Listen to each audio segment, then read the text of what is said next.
All right, team, what's good? Thought my mic wasn't working at first, but it looks like it's working okay. So, pleased about that. Um, okay. If we could get confirmation that the sound is okay first, that would be pretty cash money, pretty tight, pretty cool. Would appreciate that. See, we don't have a lot of people in here yet, but that's okay. Um, I'll just vamp for a second, I guess, until people get in here, but I don't want to move on to anything too crazy until I have confirmation that the sound is good. Okay, it is confirmed. We are popping off. We are good. Hey, thanks y'all. Okay, here's the thing. I finished a dog sitting gig this morning or this afternoon. Those are pretty exhausting. Thanks. Those are pretty exhausting. So, and I needed to eat and everything, so I rewarded myself by getting pretty fucking high a little bit ago. And I was like, I'll be good in time for stream.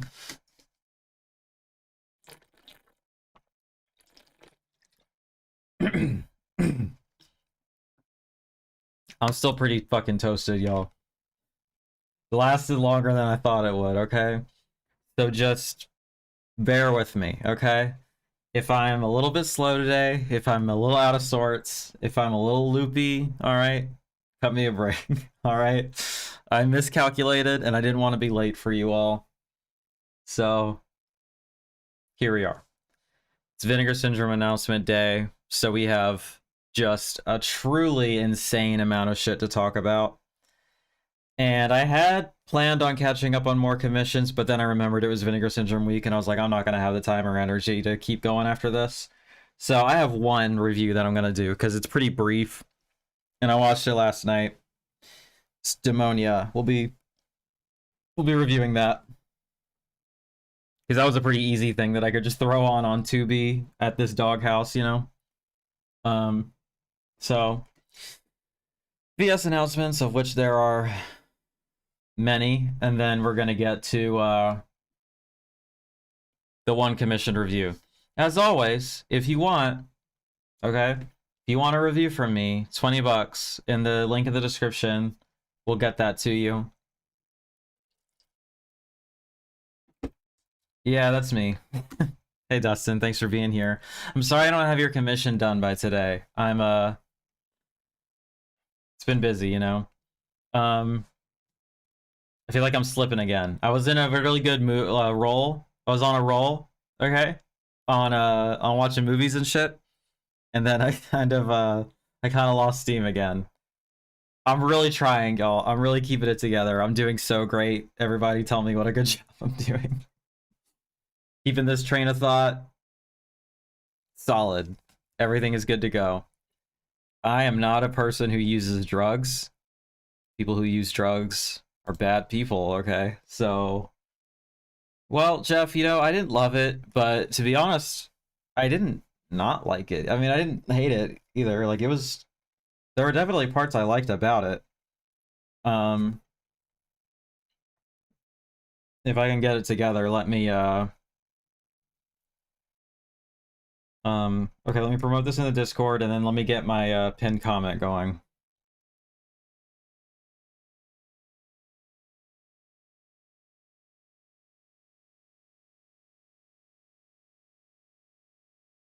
I don't imagine this will last the whole time, but I guess we'll see. Nice. Live stream will make my 30 minutes joyful till I close the music shop. Right on, I appreciate that.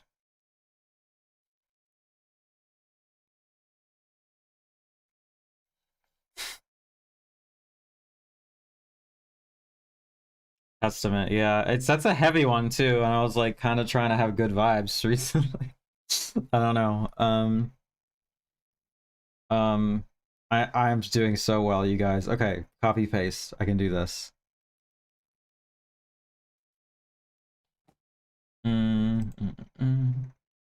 I saw that Testament of Ann Lee hit streaming today, or hits it this week, I think. So everyone, please, please go watch that amazing, amazing movie. Okay, now my keyboard isn't working, so let me see, see if I can troubleshoot this. I got this, you guys. I'm doing so good. Um...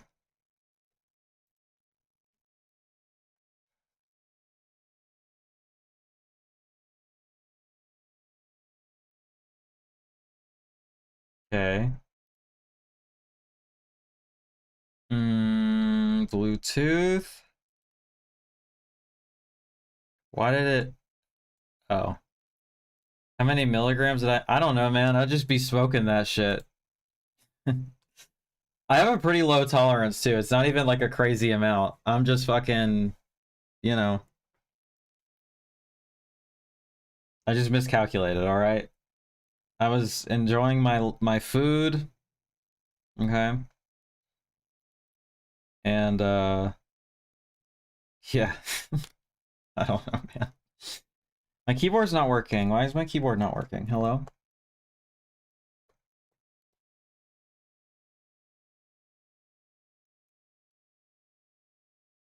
I like this keyboard better than the other one I had, but the thing about it is that it doesn't connect as well, which is, you know, frustrating sometimes when I'm trying to, like, do something with a keyboard, you know?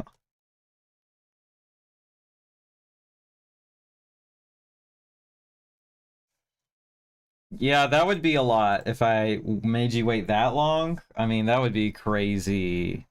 Like 2.5 hours he's usually late. I mean, that's pretty egregious.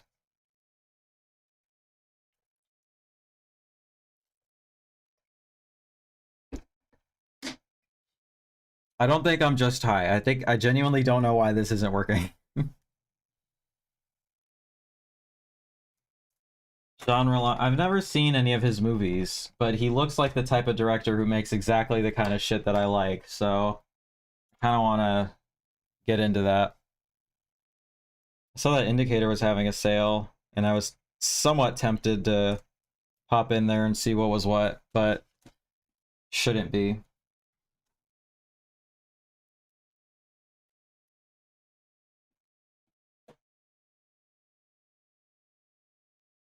Did they just like Stone Temple Pilots? Were they late? Like, was it late because they were like driving and it like they got caught in traffic, or are they just like that and they were just unprofessional? Yeah, you should. Commission some Chanrelon. Am I pronouncing that right? Commission some reviews from me. That'd be cool. I almost didn't do my makeup today, but I decided to. Because of Scott Weiland, when he was back on Dirt Trucks. But oh yeah, here for a bit before. Well, thanks for being here for a bit. I see we got new people in here. For people not aware, I accidentally got too high. Now I'm doing my best. Okay, everyone, be proud of me, please. I think I know where we are because we did. No, I guess we did that already. Yeah, I think we did these. And then, okay, okay. I'm looking at the VS site. I'm trying to remember where we left off because I don't remember talking about some of these, but I must have. Like,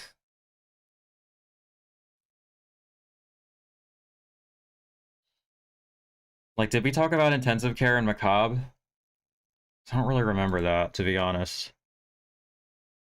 White knuckling a Sunday street. Yeah, dude, I'm doing my best. I didn't want to be late, you know, so I was like, well, we're just gonna do it. Were these, because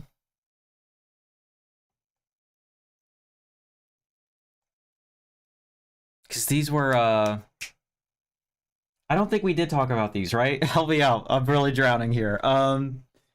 This one and this one. These were like special announcements, right? Yeah, Flash preview pre-order. And then this was for Friday the 13th. That's what it was. I got it. I got there eventually.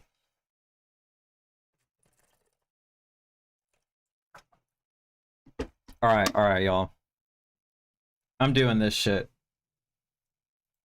I am so goddamn professional. Okay. Let's do this one first, I guess. Macabre. Oh no. And then...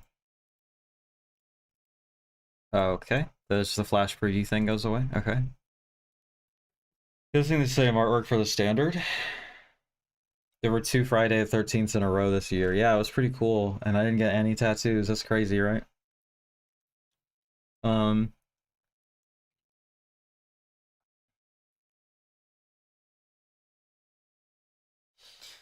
Um... How many of these? 6,000? Okay. This is tripping me out. On my side of the YouTube studio, it moved my pinned comment to the bottom instead of the top, so it keeps throwing me off when there's new chats. Macabre is one of the few Lamberto Bava movies that is actually good. Isn't he a Blade in the Dark? I like that one. You know, despite it being hashtag problematic. Jane Baker is finding life difficult to cope with. I'm really trying, you guys. I thought this would be easy. All I gotta do is read. We're gonna see. Finding life difficult to cope with following the death of her lover. Seeking seclusion, she takes a room in a large Gothic mansion whose elderly owner is blind. But Jane is also keeping a horrifying secret, a remnant of her love, which she cannot let go, but must keep hidden. It's a necrophilia movie. Ooh, wait, let me text my friend. Hold on.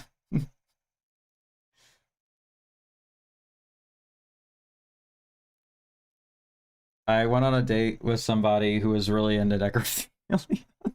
Really into necrophilia movies and stuff, and so I was like telling her all the movies that I like that are in that vicinity. So I'm texting her now.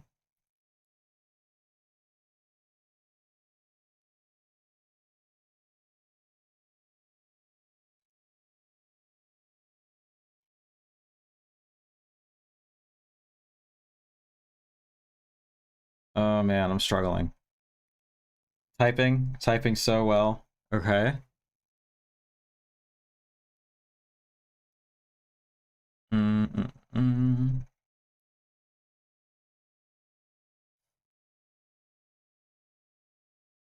Devilfish is bad, but it's hilarious. Devilfish is not good. Blade in the Dark. Blade in the Dark. Macabre, Demons 2, that's about it. Oh yeah, Demons. Demons rips.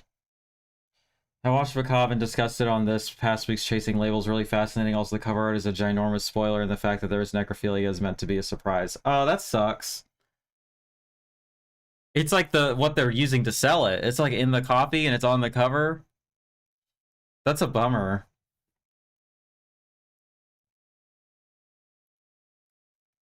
Who did the slipcover?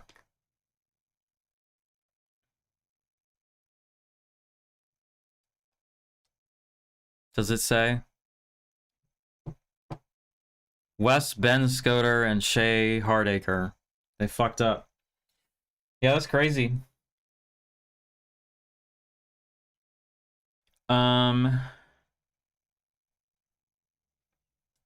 As her mental health further deteriorates, visitors to the spooky old house come too close to uncovering the shocking truth when Jane snaps and unleashes a wrath of increasingly bloody terror. Pussed. That's like when a cat is pissed off. They're pussed. Yeah, it sucks.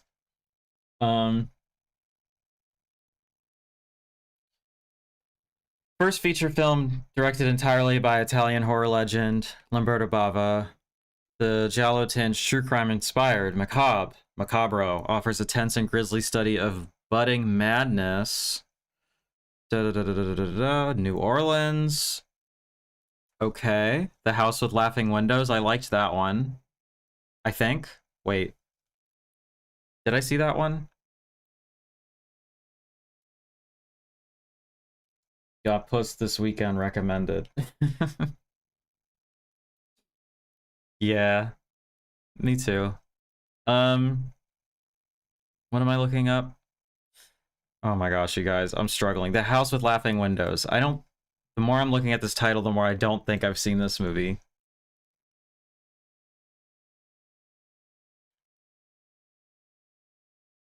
What's the one I'm thinking of?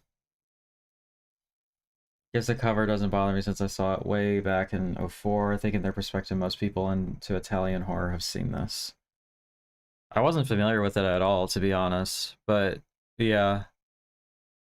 There's a movie that they put out last year, maybe the year before, that I really liked. Yeah, I liked that one. I'm gonna find it. Hold on. Actually, let's do it this way, because I don't imagine... We're gonna find it. I'm not gonna be able to close this loop until we find it. Okay, we're still not in the year that I was subscribed. Here we go, here we go, here we go.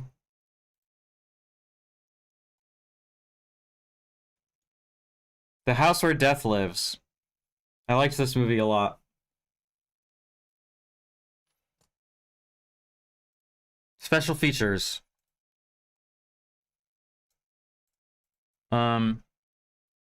Three versions. Commentary track with the crew. Interview with the director, interview with the writer, interview with the producer, interview with the film historian. Macabre expert. What does one have to do to get the title of Macabre expert? And a Q&A. Okay.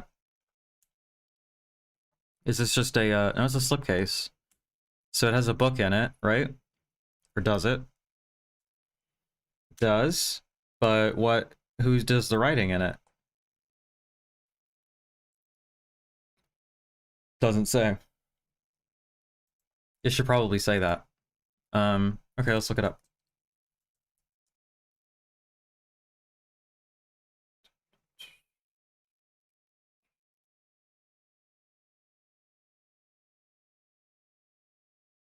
Okay, well, to be fair, they kind of spoil it in the tagline. They also say it in here, too. I mean, it seems to be the premise. So, I guess whoever was in charge of marketing this really fucked up from the jump, you know? Yeah, I want to see this.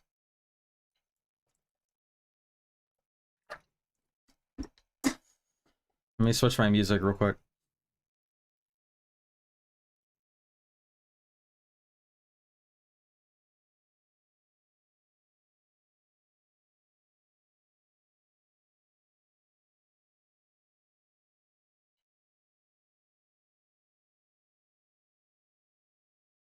Will be nice to retire my old Anchor Bay DVD.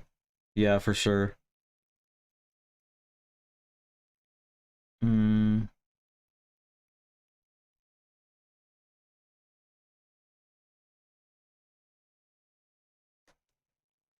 I remembered. Like, what am I doing? I'm doing so good, you guys. Okay. Moving along. Intensive care. VSL. Sort of deal. Before the reckless, short-tempered surgeon, Dr. Bruckner was able to continue his controversial neurological experiments wherein he applied shock therapy on comatose patients, he wound up in a fiery head-on collision with a gasoline truck.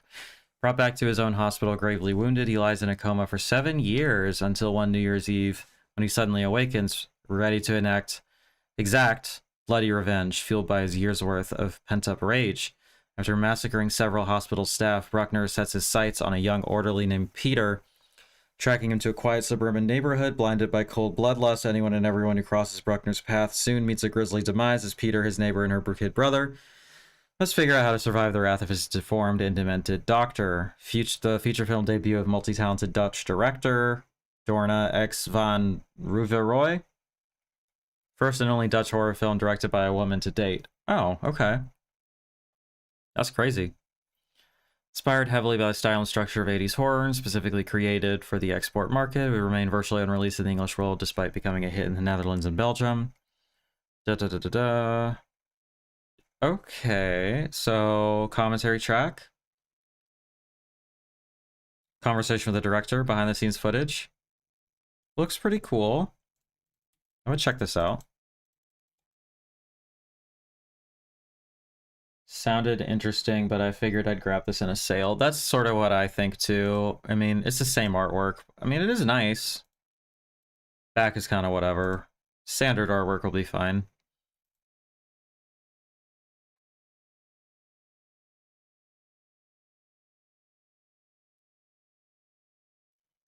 That is a rough cover. They did a great job selling this. I'm stoked to watch this.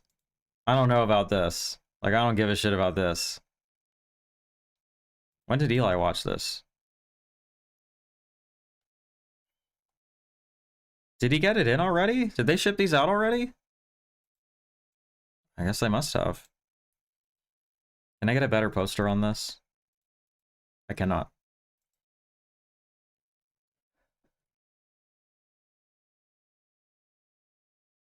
Okay. George Kennedy for the win. 2 labs releases this month, which is kind of crazy. Let's do all the sub-labels first. Oh, that's who's on the cover? Who is this? Okay. I mean, apparently I've seen him in a bunch of movies, so...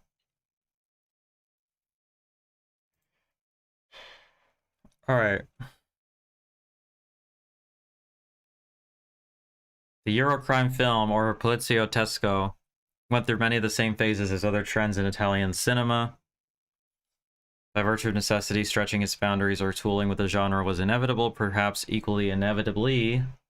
Given the sheer number of films produced, quite a few fell through the cracks over time. 3 rare, distinct features late in the genre cycle, each retaining the big names associated with it, are collected here. Demon Warp. Okay. The Day of the Cobra. The Rascals Gang, aka Dirty Gang. The Iron Commissioner. So we get 3 of them. Let's see what kind of features we have. We have these guys who stay busy.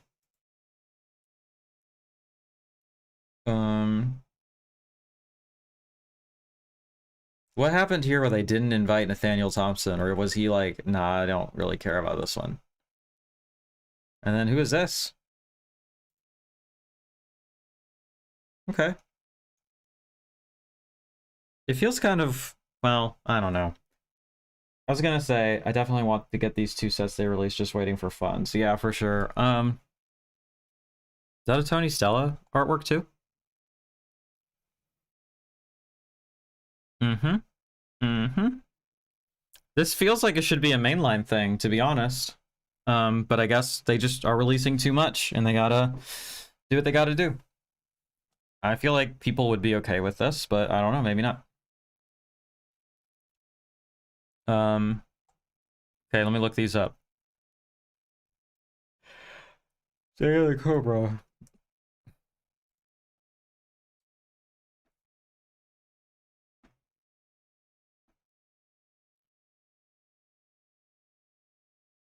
Knights of Cabiria, what?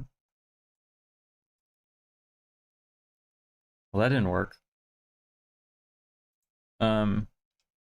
Il Giorno del Cobra, let's try that.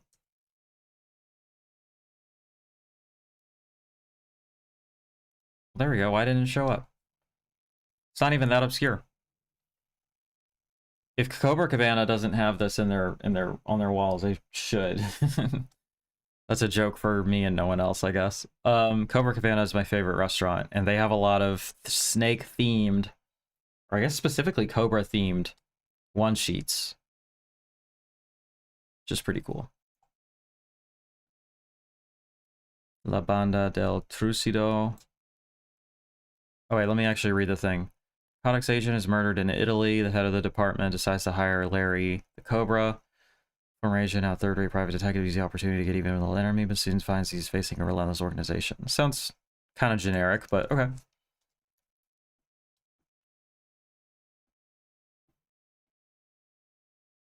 More obscure.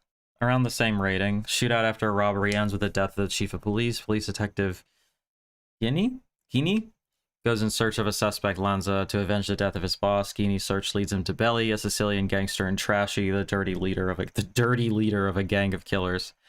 The action is violent. The action is violent, you guys. As both police and criminals track down Belly, who still finds some time to attempt a couple of robberies. It's kind of a crazy description. And this poster is kind of crazy too, to be honest. Italy, man. Something going on over there.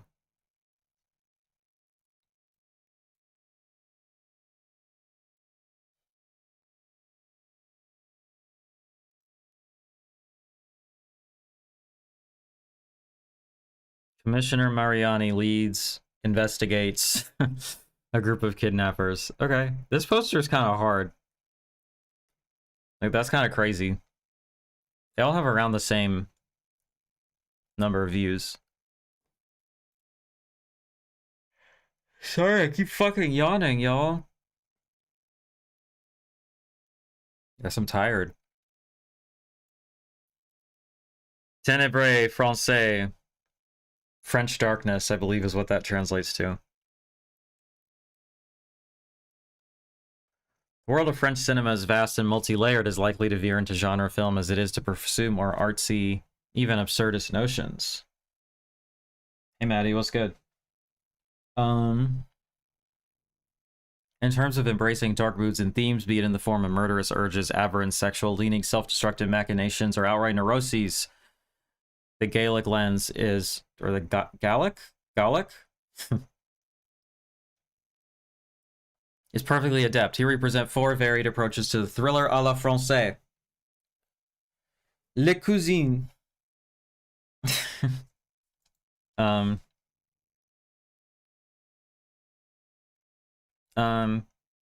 Lucille, paralyzed and mute from a childhood trauma, lives with her sister Josine and their cousin Elsa. Hey, thanks Lord God King Bufu for subscribing. Shout out to you.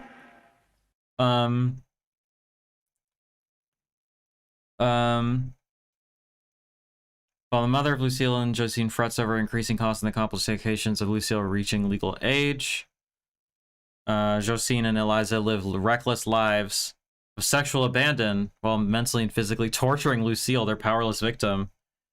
Playing their cruel game, getting high, and seducing men aren't enough. Look, a girl needs to have hobbies. What can I say? In search of darker sadistic kicks. Also released as From Ear to Ear. That is a hard-ass fucking title. Should have gone with that. That's better than The Cousins. This shocker of modernity and liberated morals was directed by veteran cinematographer Louis Soulon.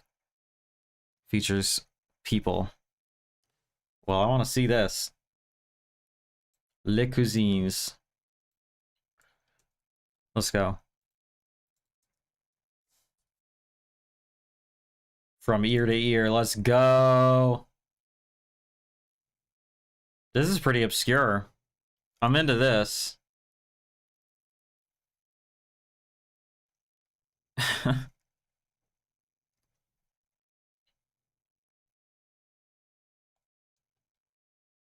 Yeah, I want to see that. I want to get this set. This will be good for a sale, I think. Slipcase, boo. Just a slipcover would have been nice. And you had to put a book in it too. Jesus, come on, y'all. Key? Who? Sounds cool. It sure does. An arguing couple gets into a car on the Brittany coast where driving erratically it suddenly launches off a cliff and crashes into the waters below. The man, Claude, peers into the sea while the woman, Marina, manages to escape. Soon comes under questioning by the police as well as Claude's brother, Serge. Serge soon falls in love with Marlena, despite her hazy, suspicious recollection of the accident. Returning to Paris, begin to retrace the crash. Da -da -da -da -da. Okay. Sounds kind of interesting. Let's take a look at this one.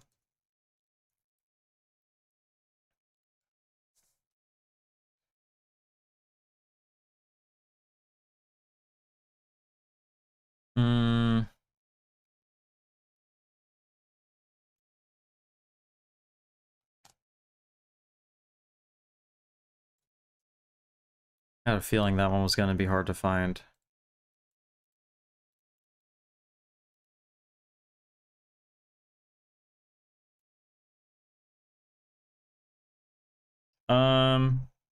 Does it have a different title? I don't see it.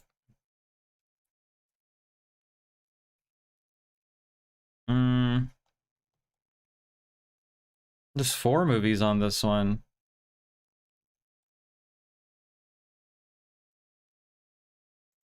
Maybe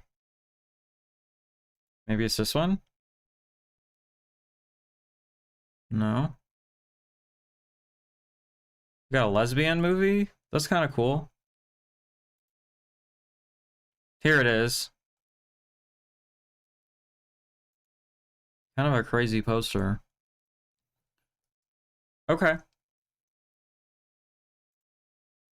God, that bothers this drives me insane. I cannot stand it. The Secret. Author Thomas and his wife Julia enjoy a quiet life isolated in the French countryside until one day when David, on the run and anxious, wanders onto their land, sensing a man in need as well as a potential adventure. He wants to help him, but Julia has her suspicions. As pressure mounts and a manhunt ensues, the trio hit the road while David's story of escape and persecution sounds increasingly neurotic, even unlikely. Got to close the shop, but I will check it out tonight. Looking forward. See ya. Thanks. What is the secret behind David's incarceration and escape? The burden he carries but refuses to share. How far will the couple go to help a man who may be mentally unstable, evade capture? Talk conspiracy thriller was directed by Robert Enrico. Okay. Well, let's check that out.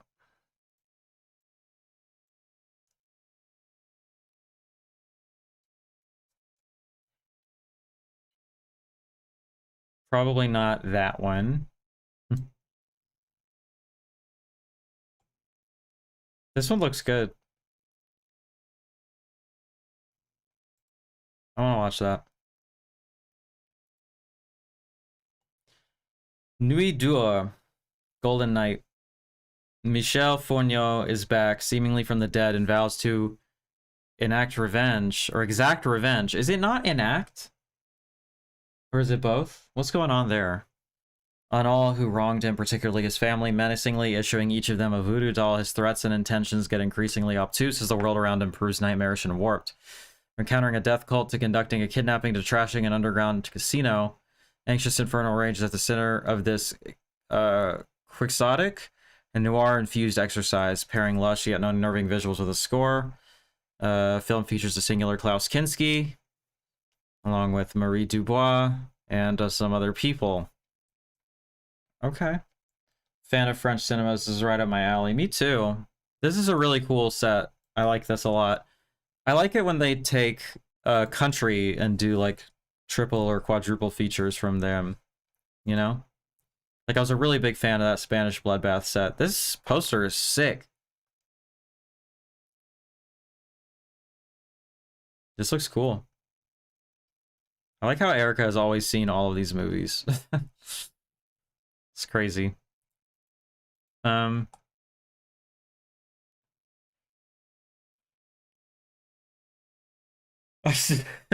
still can't believe you've never seen any genre-long films. I don't know, man. I just never got around to it, you know? Just one of those things. Blind spot. More to look forward to. Which one should I start with? Oh, this is this is all the features. Okay, this is mostly for this one. Should have gotten me to do an essay for one of these, to be honest. I would have done a visual essay on any of these movies, but particularly the one of the fucking incestuous cousins torturing their sister or whatever the fuck was going on there. Liebestrom. Yo, finally, for once the bundle is not sold out. It's crazy. They sell out so quick.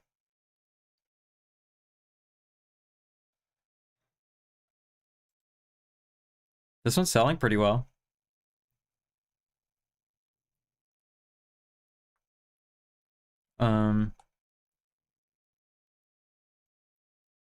Nick Kaminsky, a young architecture professor, leaves his current home in upstate New York to visit his terminally ill biological mother. Lillian, Kim Novak, okay. In small town, Illinois. Nick's college friend Paul, Bill Pullman, okay, in the process of preparing to demolish an aging department store building in town that was the site of a violent crime years prior, which Nick intends to study the architecture of before he leaves town. After meeting Paul's wife, Jane, Twin Peaks. Who in Twin Peaks?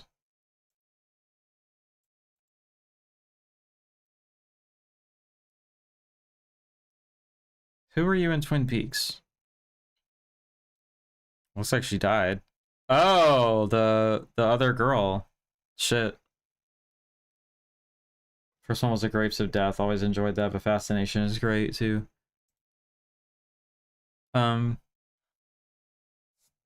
Cool. Then I did a lot of vamp ones that have always intrigued me. Erotically charged neo-noir from Academy Award nominated writer and director Mike Figgis. Leaving Las Vegas. Liebestrom is a long overlooked entry in American crime cinema. Okay. Uncensored director's cut. 2 audio commentaries, some interviews, and Alexandra Heller-Nicholas. Shout out. Neil Young did an essay? That's crazy. I gotta get Justin to tell Neil that I'm a big fan. Getting some Requiem for a Vampire love. That's cool.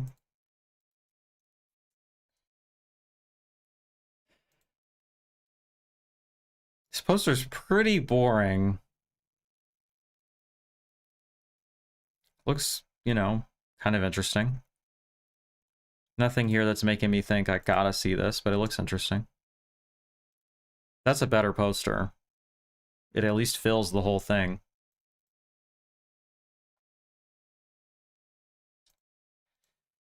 Here's the one that I was the most excited about. Faces of Death. I feel like we should all know Faces of Death, right?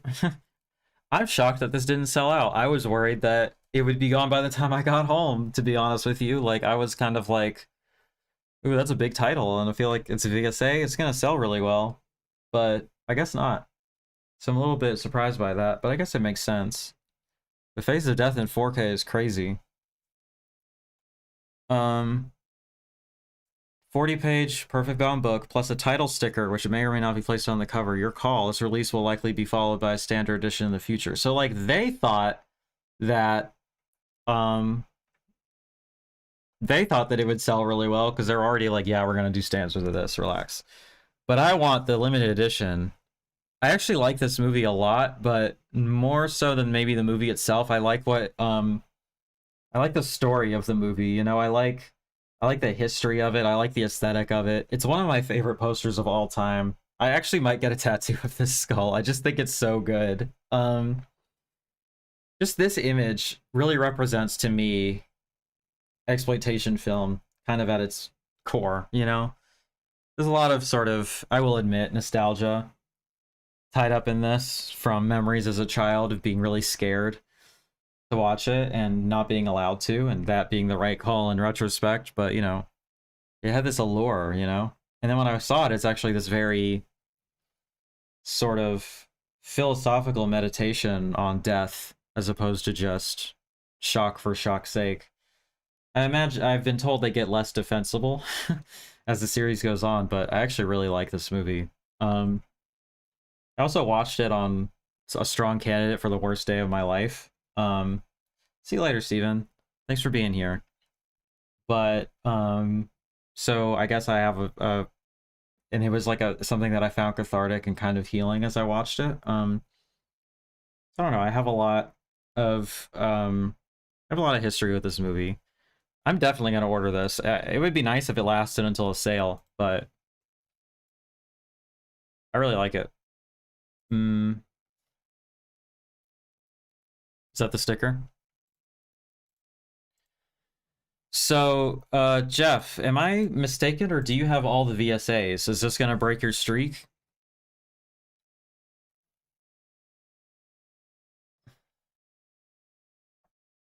Stake Mountain designed this. What did he really do other than... Okay, he did this back artwork, I imagine. Okay. What question has plagued mankind more than the mystery and terror of death?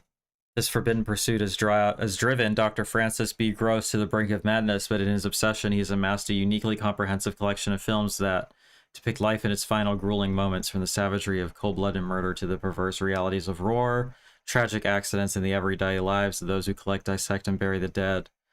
His descent into morbidity lays bare a truth that all of us will one day face.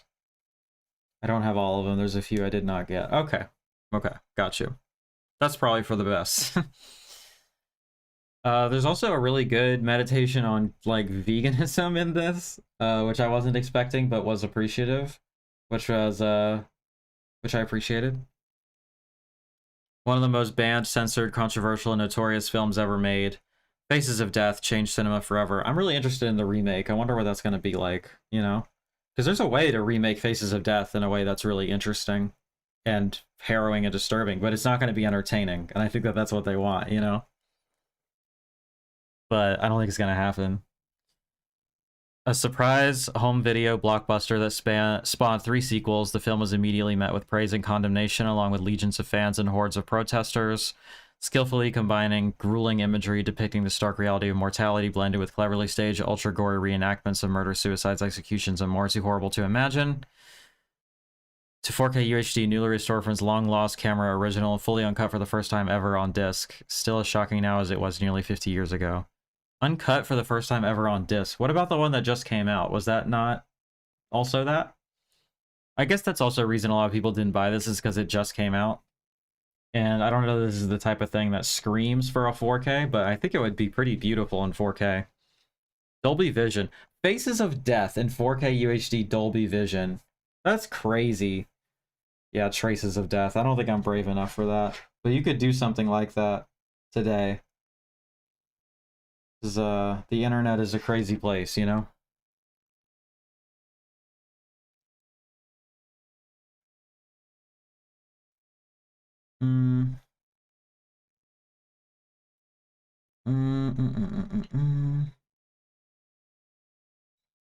Listening to Hayley Williams' latest album, it's okay.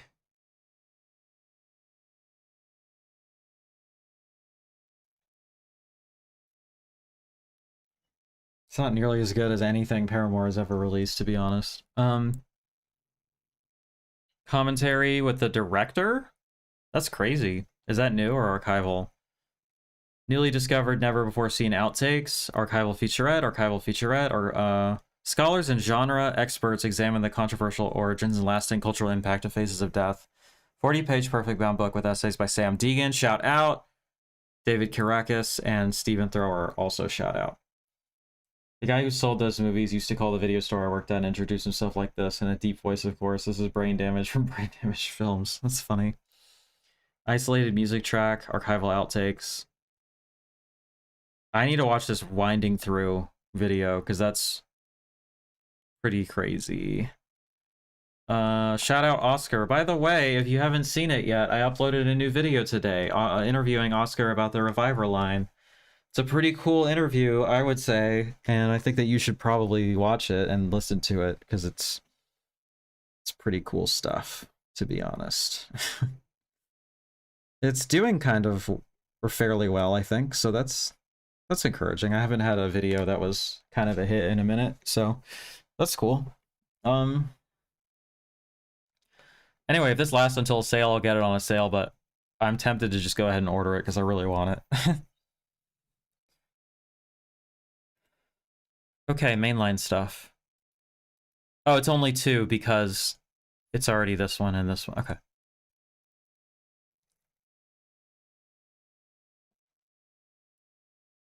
That interview rules so much. Thanks so much. I wonder if I could find any info on that short shot in Wyandotte.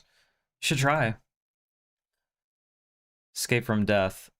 Now, I think they have the same artist doing these alternate slipcovers, because they seem to go together. Like, they have a very distinctive style that I like. Oh, are they doing it for all the Lucio Fulci presents? The one release got postponed, yeah.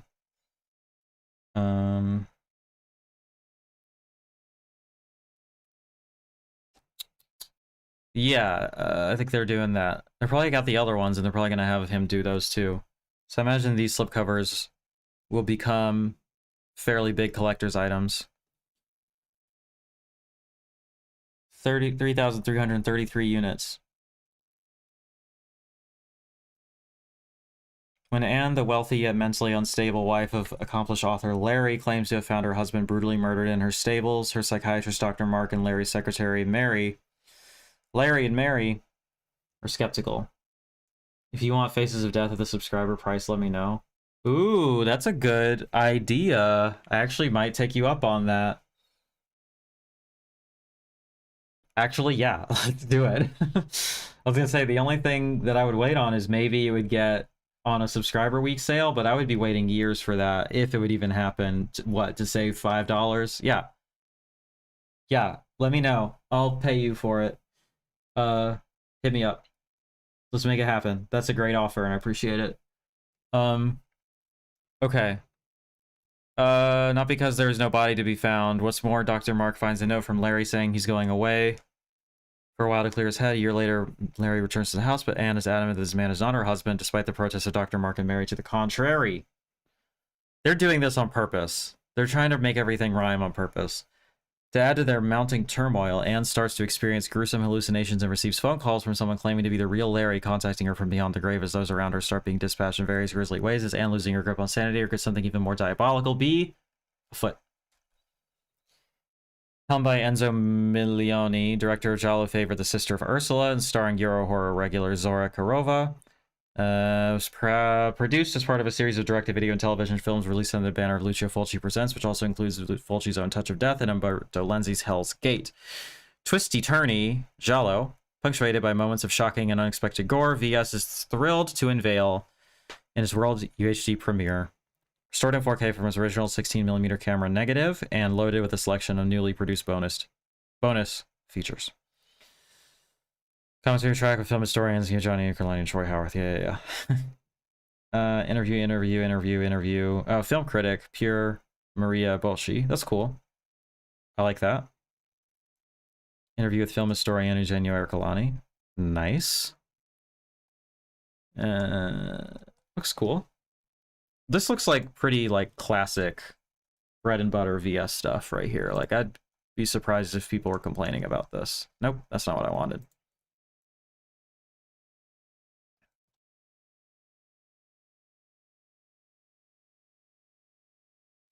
Honestly, not familiar with these Fulci Presents films. Looking forward to them. Yeah, they look fun at least. Oof. Well, not a great rating, but you know, they're pretty obscure given the like name attached to it and stuff. You know, I don't know. It looks cool to me. And I would say that the alternate artwork is cooler, but this is more like sexy. You know, striking as it were.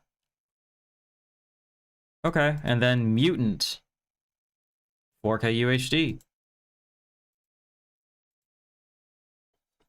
Kind of good artwork. Is that Chris Barnes? Chris Barnes!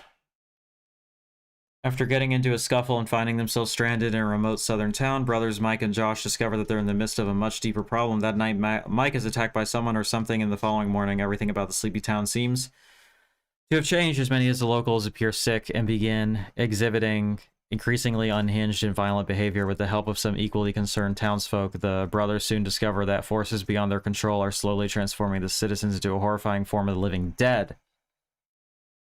Mutant is fun. I've had the Laserdisc for years. Nice.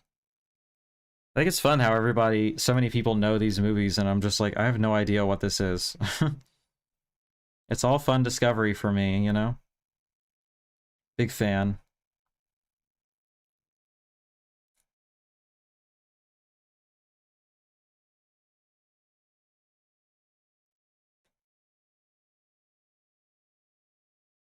Haley Williams' album is so boring. It's just kind of nothing. I mean, it's like fine. It's fine while it's on, but I would just expect so much more.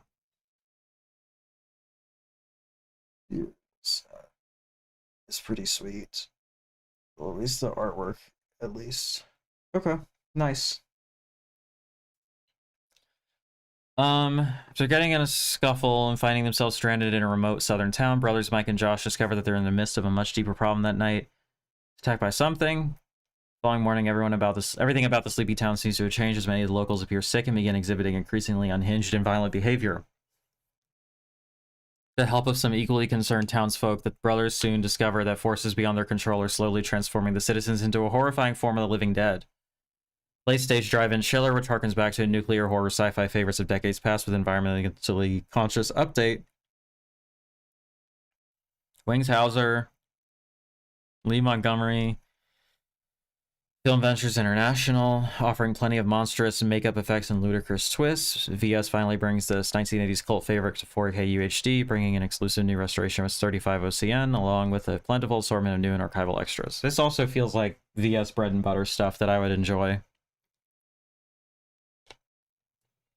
Did this already have a Blu-ray? Is that why it's on 4K, or does it just make sense for it to be on? I mean, it is 35 OCN. I mean, why not? Newly scanned and restored. Archival commentary track with the director. New commentary track with Howard S. Berger and Steve Mitchell. Interview with the widow of Wings Hauser. That's sweet. Flex on his father's coverage of Mutant. Coverage of Mutant. Interesting. So I don't understand that, but I guess it'll make sense on the thing. It was a Blu-ray from someone long time ago. Okay. And some other archival things.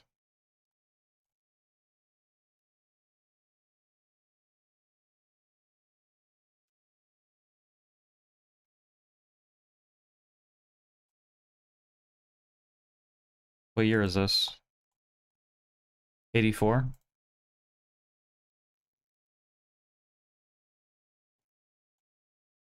Well,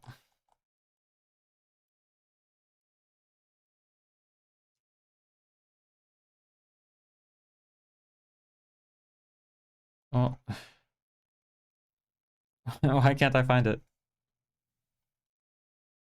John Cardos? Look up the director, maybe,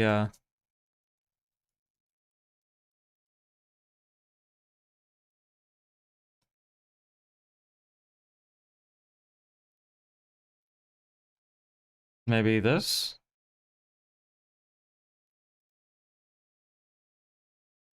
No. Night Shadows. Mutant. Okay. Kind of popular. It's a pretty shitty poster, to be honest. This is better. Ooh, I like this one. That's cool. That looks like a movie I'd want to watch.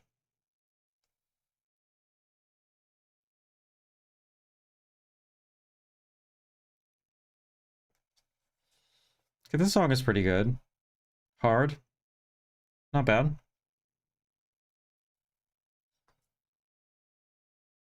I would pick this up on a sale or something, you know? It's the one on the laser disc with the mutant face in the sky. Nice. Feel free to participate in chat, y'all, by the way. Don't be shy. Animale? Un film. I can't figure out how to pronounce French words to save my life. This is much better artwork than this. I don't fuck with this. I like that. Suspiria Vilches, shout out. She's so good, dude. I won't bite hard. Exactly. I might, though. So, I guess I understand the hesitation. In the Camargue region of the south of France, there remains an infamous, long-standing tradition of bullfighting. Local youths participate in the elegant yet dangerous... It's not elegant. There's nothing elegant about it, but whatever. Dangerous challenge, practicing modernized version of the sport that seeks not to kill the animals, but showcase agility and dominance. I'm very skeptical of that. I mean, if you're still stabbing them and shit, but also if you're just, like, trying to get them angry and you're forcing them to entertain... Like, it's fucked up. Among them is Nejma, an intrepid 20-year-old with dreams of one day winning the annual competition, the only woman working on the cattle ranch. She trains tirelessly to prove herself equal among the men, both in and outside of the arena. The ranchers share a deep respect for the bulls. Though, when a loose bull threatens the community of riders and young men begin turning up dead, a hunt to find and kill the creature begins. Fears for the bull, beginning a dark, mysterious transformation of her own sophomore feature. Brutal, disorienting horror fable, burning with feminine anger, and a thrilling entry in the body horror subgenre. Video essay with filmmaker Hunter Whaley. VFX reel. This sounds sick, actually. I'm into this.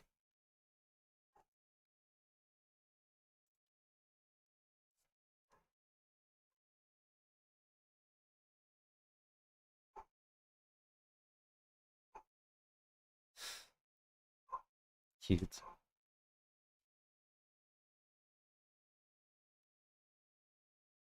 I'm definitely interested in this.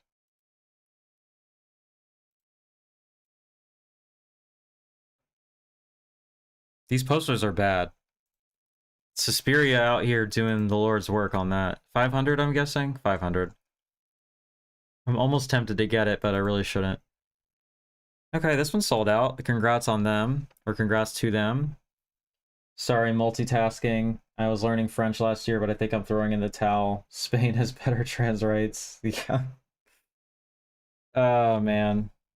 Learn Spanish. That'll help you out here, too, assuming you're American.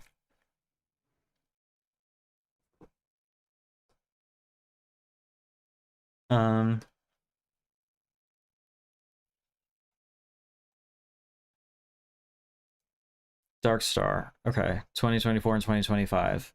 For her first day of orientation, Dr. Tristan Mackenzie makes her way to the Silver Day Psychiatric Hospital for the Criminally Insane. She learns of a strange series of cases from the similarly strange Dr. Moon. A group of friends take their recently sober friend to the remote hills to help him stay clean, but when eerie events unfold and people start disappearing, they must question whether it's the boogeyman or their own unraveling minds. That doesn't really tell me much. Is there anything else that I should... I don't know. Okay.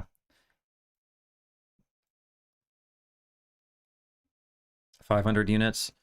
That was smart for them to start decreasing to 500 because a lot more sellouts are happening.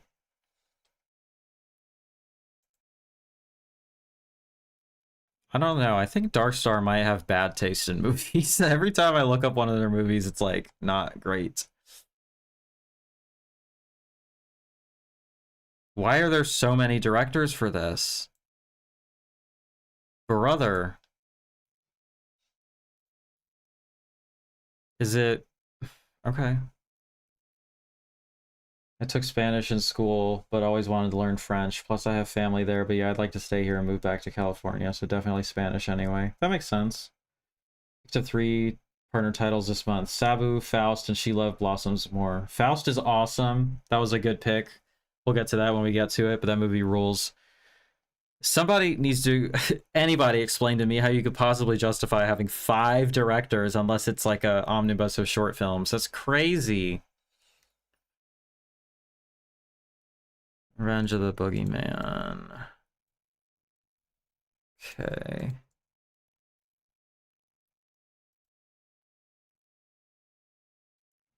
It's just one guy this time. Woof.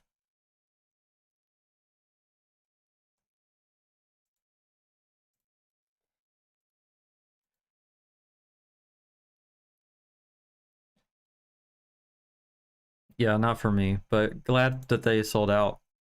Boarding Gate, another sellout. I mean, you got the sexy lady being sexy in public, so that'll do it. Was this one 500? Oh, 1,000, nice. From, yeah, Magnolia. From director Olivier Assayas comes this erotic thriller starring Asia Argento as Sandra, a former prostitute, and Michael Madsen as Miles, her one-time pimp turned high-powered businessman. Okay. Some special features. Is this the director who did the other one? As an Iranian, I'd love to see them put out some Iranian films with everything that's going on now. We have some hidden gems. Yeah, I feel like Criterion is the one who is the biggest champion of Iranian cinema. And I think like Film Movement does for sure, but I'd like to see that too. I mean, the partner labels, I think they have some, you know, from across all of them, but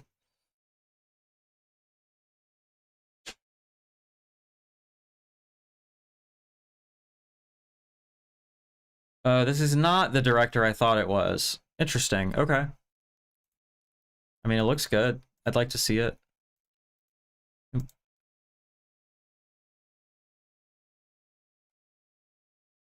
Interesting. Deaf Crocodile put out a box set, I think. That's true, they did. The Sharam Mokri, I think is how you pronounce it. I have it, and I haven't watched them yet, but they're supposed to be pretty amazing. Yeah, Deaf Crocodile is another good bet for that. In fact, you should email them with some requests. I bet they would look into it.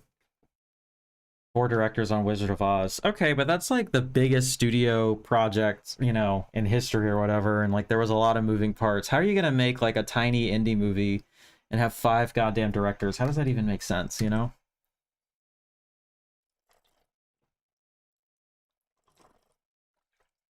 Oh, did they all like was it just like one director, but they tacked on the other 4 so they could all get into like the Directors Guild or something?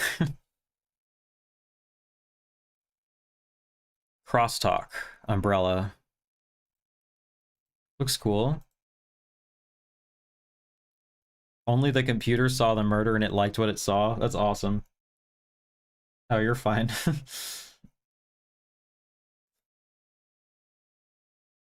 1,000 units. Oh, over halfway sold out. I like the standard artwork better, though, to be honest. Confined by his mysterious employers to a luxury high-rise apartment, wheelchair-bound computer programmer Ed Ballinger attempts to correct a malfunction of the IA-500, the world's most sophisticated surveillance system. Oh boy. I grabbed Crosstalk. Looks fun. Nice. This is starting to sound topical. Confronted by increasingly bizarre readouts, he discovers that not only is the computer's intelligence growing, but has witnessed a vicious murder. Okay. Techno horror like Hitchcock shit going on, yeah. Or heading to watch it. That feels like a spoiler, but okay. Okay.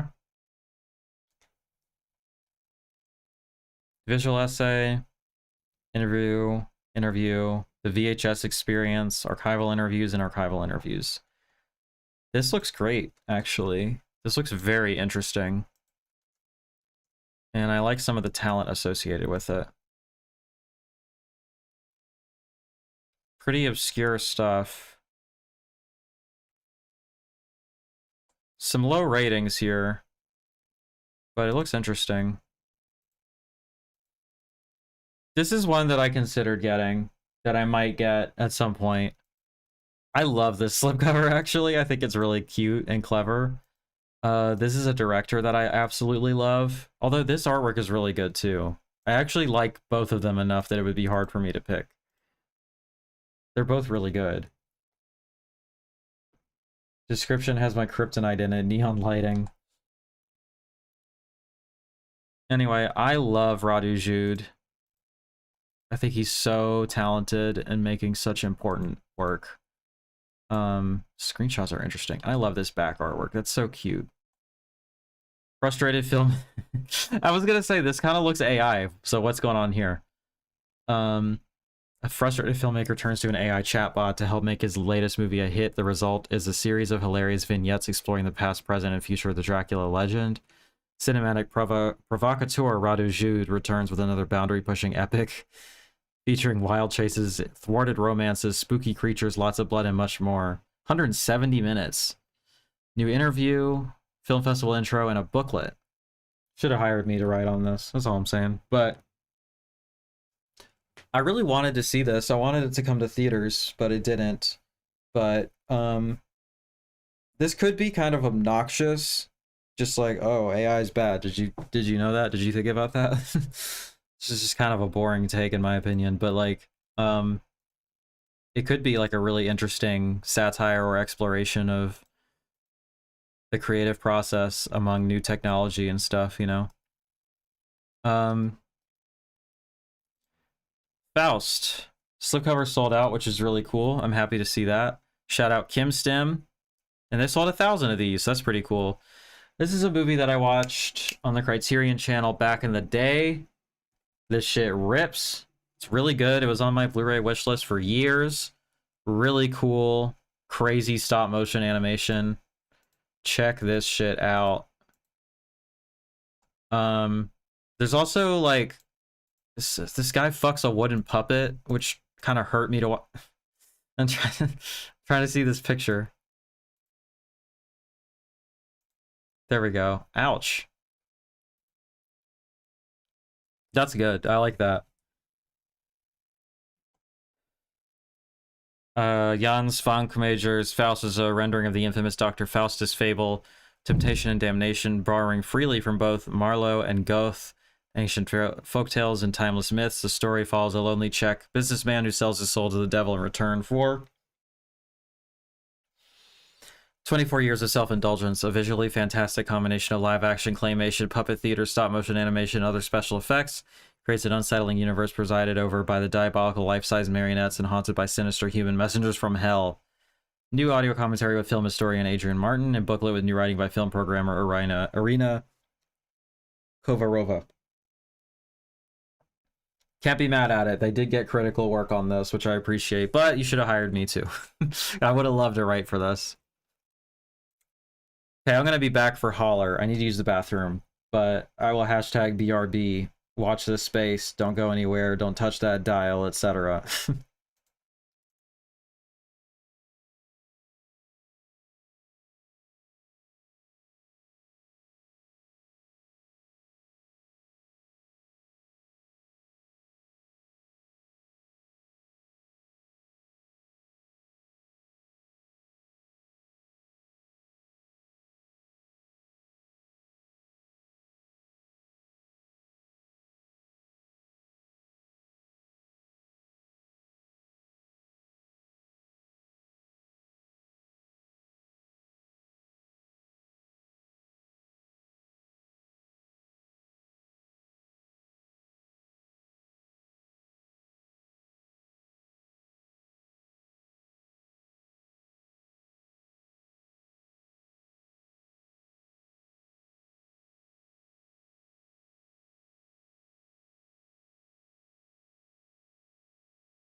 Alright, y'all, we're hashtag SoBack. Make sure that, excuse me, you're still good to go. Give people a second to realize I'm back.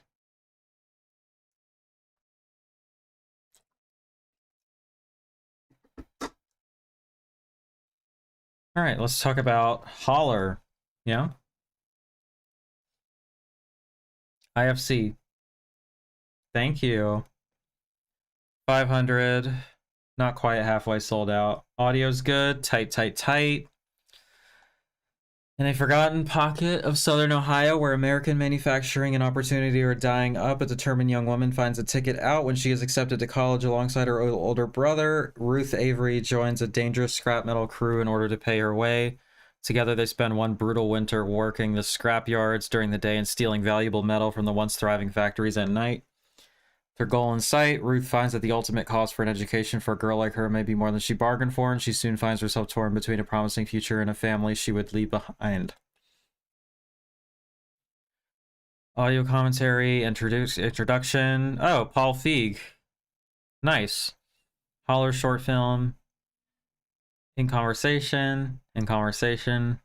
Booklet. It's pretty stacked with features. It looks pretty good to me, honestly. Let me see here.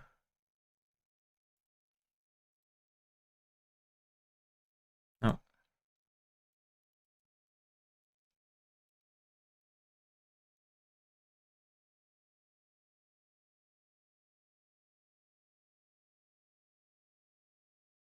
It looks pretty interesting.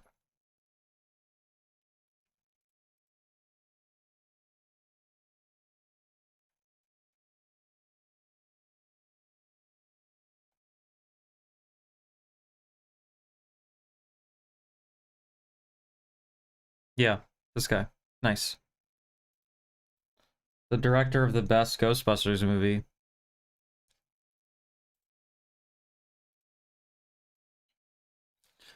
This one looked good. Holy Trinity. This one looks kind of crazy. Shout out non-binary filmmakers. I followed them today. After this was posted about.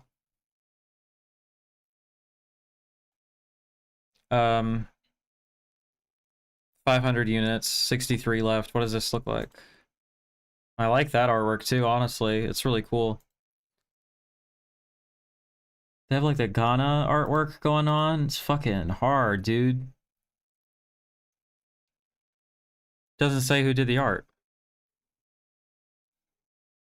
I'm listening to new Have Mercy now. They don't miss. I love this band so much.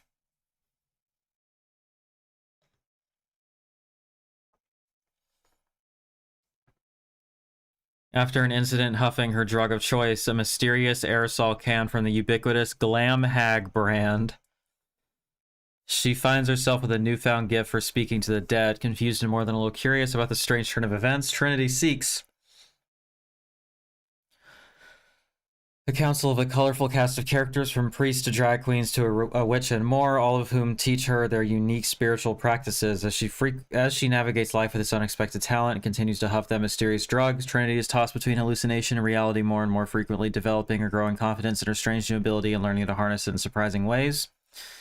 But with any great power comes great responsibility, and soon Trinity has to decide what's more important: her community and personal relationships, or the allure of influence and fame. Many such cases. Boasting an inclusive cast, okay, a crew comprising diverse communities often neglected in mainstream cinema. Yeah, that's true. And approaching typically taboo subjects with verve and acceptance. Holy Trinity is a sometimes raunchy, always entertaining celebration of all that makes us different. In their feature film debut, writer, director, and star Glam Hag presents a vibrant and vivid portrait of friendship, spirituality, and community with more than a little glam sprinkled in along the way. Fun premise indeed. Feature-length commentary with the director and the production designer, Mood Killer. That's awesome. 19-part documentary on the making. 157 minutes. Takes a Village 22 short film by Glam Hag and Sarah Sherman. Commercials. Nice. Fundraising video. I would like to see this and actually probably order it at some point. Shout out Art Label for highlighting non-binary filmmakers. It's cool to see more of that.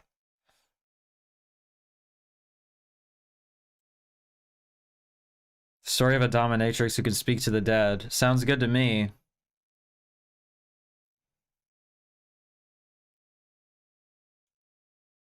The Duchess Darling Sheer Squire. Guessing that's a drag performer.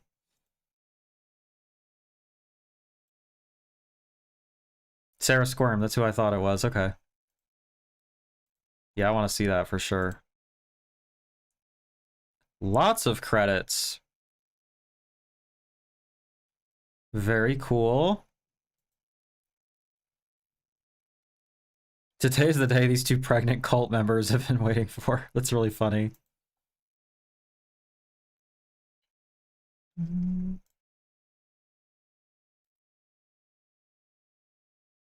Really cool. I'd like to see a collection of these shorts. Or like, I wish there were more shorts on this. You know? Maybe there are. Maybe it's one of these glam bar. I guess not. Didn't read the description for this one. I should have. But yeah, it sounds fun.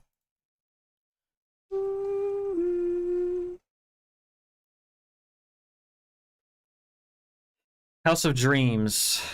Slipcover sold out, which is cool. Shout out Bleeding Skull. That's a really cool back artwork. I like that.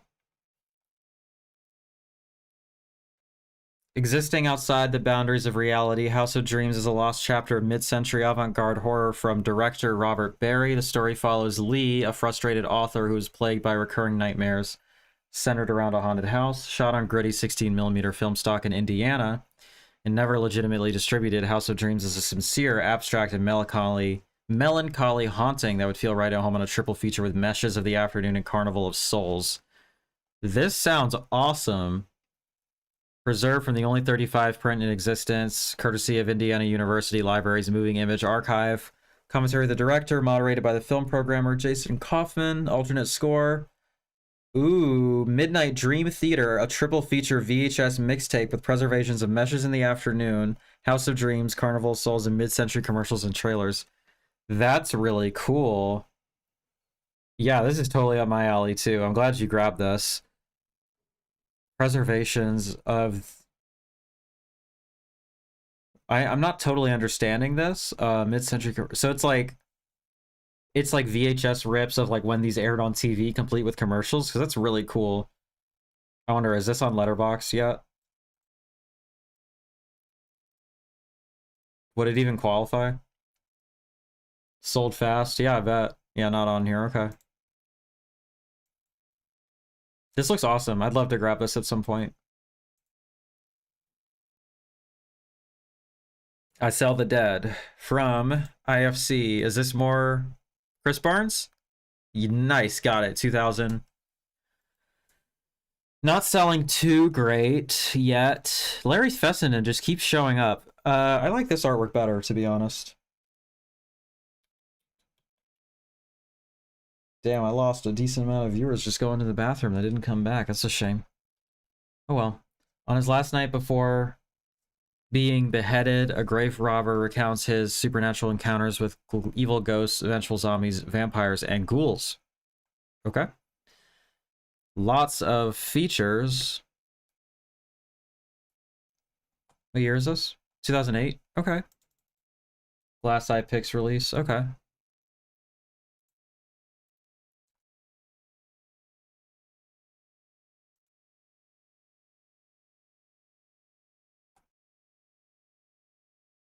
This has Mary from Lord of the Rings in it.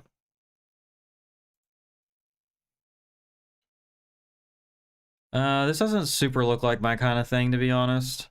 Just catching a vibe. This sort of like ultra digital sheen to it or whatever.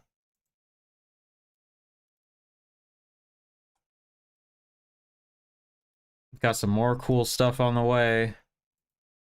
The Illegal Immigrant. I trust anything that Connie puts out, to be completely honest.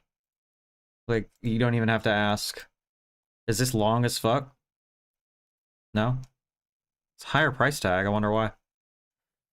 Is this a single... Yeah, I don't really understand why this is more expensive. Slipcover. Help me out. Why is this more expensive? Mabel Chung's debut unfolds as a quintessential American story, that of the illegal immigrant doing anything they oh, scare quotes on illegal, which is important. Doing anything they must to survive in the so-called land of the free. This is an angry copy. I appreciate this. This is the vibe. After a raid on a Canal Street garment factory leaves Chung, targeted by immigration agents, the mainline refugee resorts to a sham marriage with a reluctant acceptance named Cindy to access a green card. An NYU graduation project miraculously funded by Shaw Brothers Studio. Okay.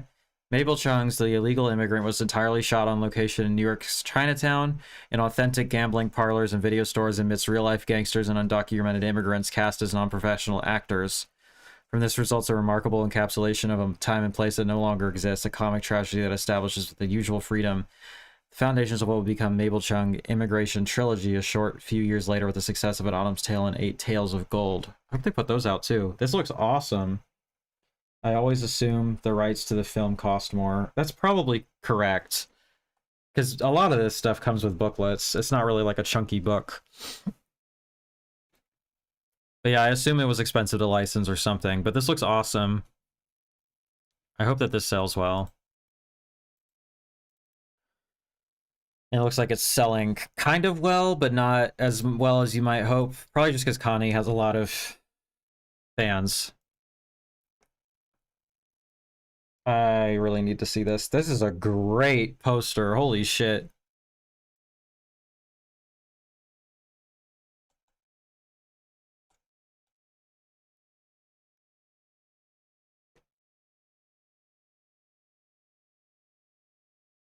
This one's more popular. Nice. Well, I hope they put out at least that one. This is straight up one of the hardest posters I've ever seen. I would like to hang this up. It's awesome. Yeah, I definitely need to see that. Micro budget. It's kind of cute. Yeah, let's see. This also has a booklet. And I guess it's a little bit more expensive too, huh? Same artwork on the standard edition. Only 81 left. Do they do 500? Yep. When Terry discovers he's about to be a father, he does what any other sane person would do. He moves himself and his 9 months pregnant wife from Iowa to Los Angeles to shoot a low-budget indie film and sell it to a streamer. Documented by his cousin Devin's behind-the-scenes camera crew, Terry suddenly finds his belief about diversity, the Me Too movement, and what technically qualifies as a properly financed film production put him at odds with, well, every single person who meets him. Featuring a cast of comedy MVPs, micro budget follows Terry's disastrous attempts to make a disaster movie and his ability to serve a decent lunch. This sounds pretty amusing. I think I would like this, to be honest. Commentary and a booklet. Do I recognize any of these names? Not really. This looks good. Wait, let me pay attention real quick. Does this have a booklet? See, this does not. Okay, so the booklet doesn't necessarily cost more. Maybe the MSRP is just going up. I don't know.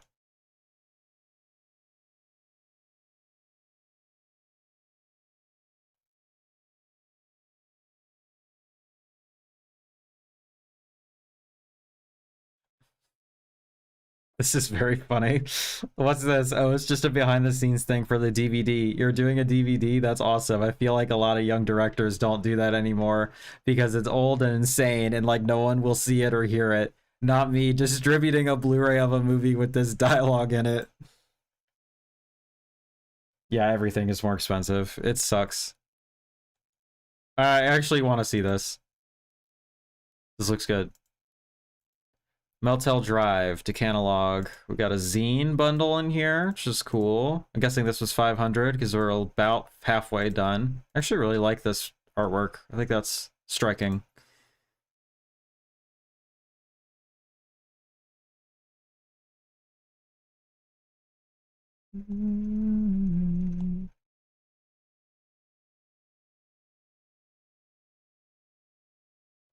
Located across a stretch of land in Fresno, California, sits a row of historic motels. Once a vibrant destination for vacationing families and world-class performers, is now home to sex workers, veterans, and more than 130 families.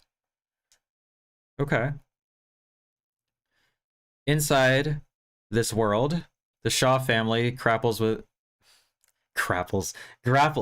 with housing insecurity and addiction while raising their young son Justin. Soon the largest infrastructure project in U.S. history is unveiled. The California high-speed rail will cut directly through Motel Drive. This years-long project promises a bold new future for Californians, but at what cost for the less fortunate? Man, I don't know that we're ever going to get fucking high-speed rail, but that would be so awesome. I mean, yeah, you should take care of the people who you're displacing, right? That's not really a reason to not do it, though.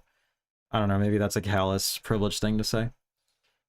Filmed over a 7-year period, Motel Drive is a stunning indictment of America's never-ending housing crisis, substance abuse, and the real-world struggles of one family as they strive for the most basic of needs, a stable life.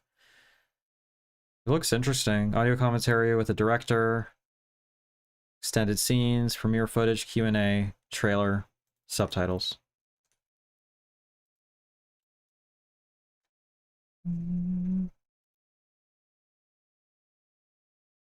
Pretty obscure stuff.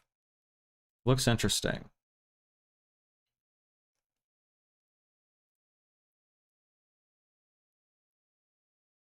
Interesting. Okay.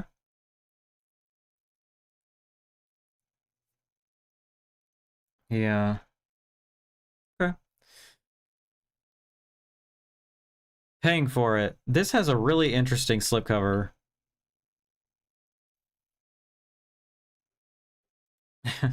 Film movement.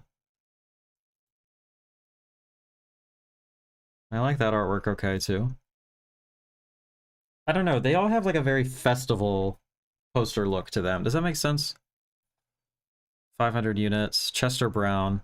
Chester, a cartoonist, and Sunny, a TV host, are a long-term committed romantic couple. When Sunny introduces the idea of opening up their relationship, Chester begins sleeping with sex workers, forcing him to face his issues with intimacy and romance in the process. This sounds really good. Based on the best-selling graphic novel by acclaimed alternative cartoonist. That's funny. Chester Brown, paying for it, is a provocative, hilarious, and heartfelt personal take on romance and relationships from writer-director Suk-Hyun Lee. Film displays a maturity and thoughtfulness in the messy contradictions we may hold about love.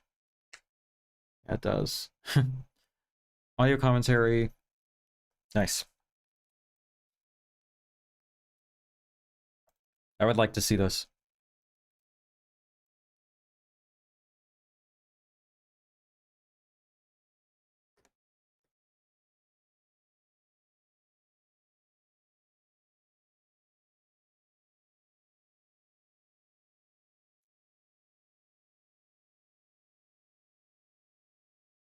Looks good. Sabu. About halfway sold out.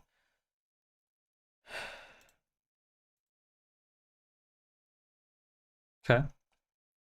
Sabu is an unflinching portrait of one of professional wrestling's most fearless and mysterious icons. The film follows Sabu through the final match of his legendary career, revealing the chaos, beauty, and sacrifice behind his extreme style.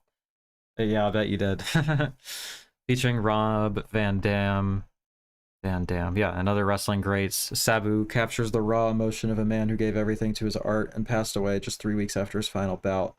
Powerful and intimate chronicle of a legend who lived and died by his own rules. Lots of bonus interviews. Okay, so you actually like know who this is and everything.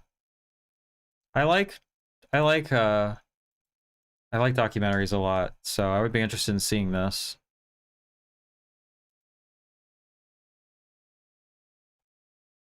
Pretty excuse me, pretty obscure stuff.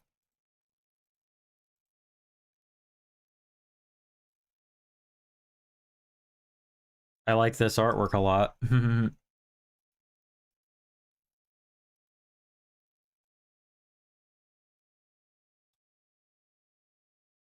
Savage Vows. Yeah, this artwork is hard. It's kind of hot, actually. I'm very into it. Better. I would definitely want the slip on this. He wasn't necessarily a great person, but I'm sure the doc is interesting. Well, yeah, I mean, not great people tend to make interesting subjects for documentaries, right? Sabu was a core part of 90s wrestling. Yeah, sounds like it.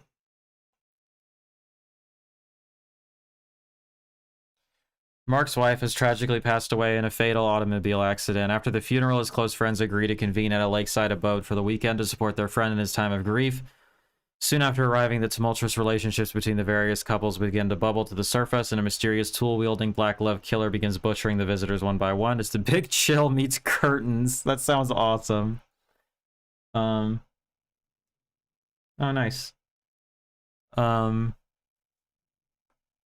of the quintessential 90s regional SOV slasher epics, notable for its grisly homespun practical gore effects, its pulsing synth score, and a smattering of scenes shot in the insanely stocked horror section of Full Moon Video, a regional mom and pop store in Pennsylvania that was owned by the director at the time of production.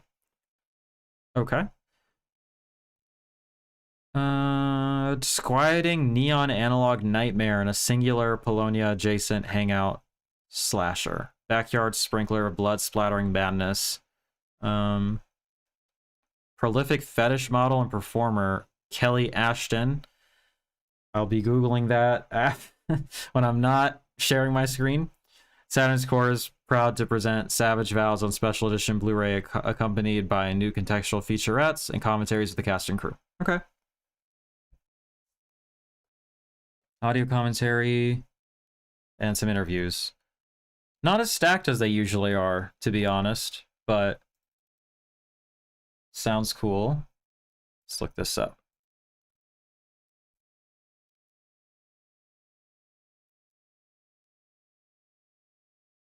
It's on Tubi, and this artwork is terrible. We could do better than that. Well, hopefully somebody uploads this slip artwork, because boy, oh boy, that's rough. Who did it? Dawn England? Shout out to you. I'm really into it. I mean, pretty goth girls with blood all over them and the purple, like, I don't know what to say. Alright, I know what I like. Okay, let me look up this person.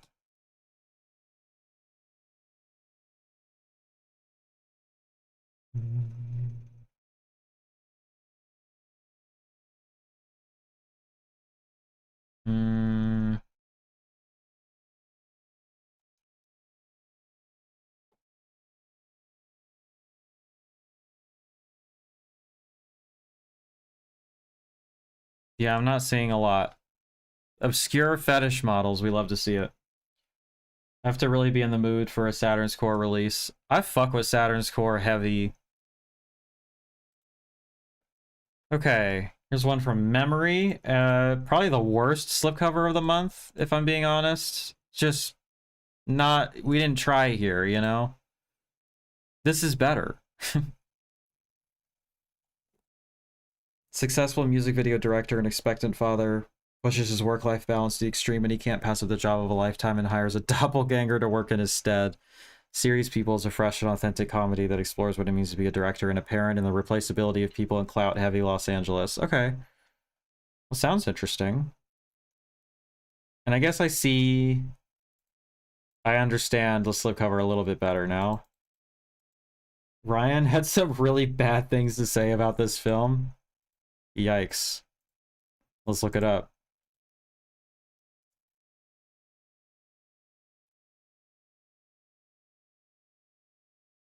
Yeah, he didn't like it. Neither did Jeremy. My friend Josh liked it. Seems to be the only one.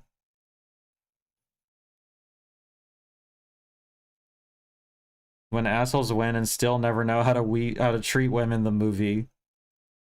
This was a waste of my time, he says. It's brutal.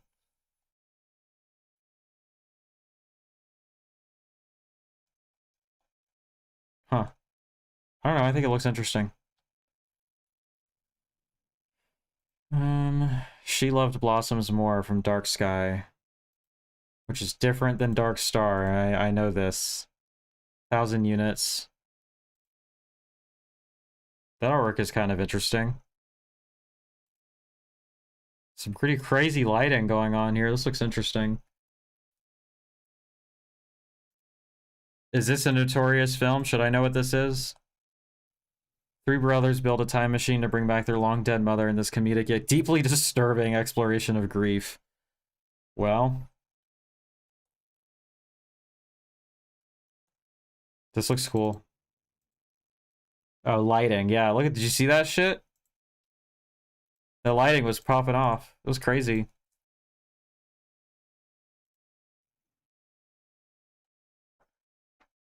Bad rating.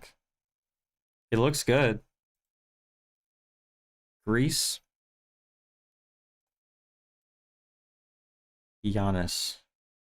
Oh, the guy who did this. I have this. I haven't seen it yet. Ha ha ha ha ha.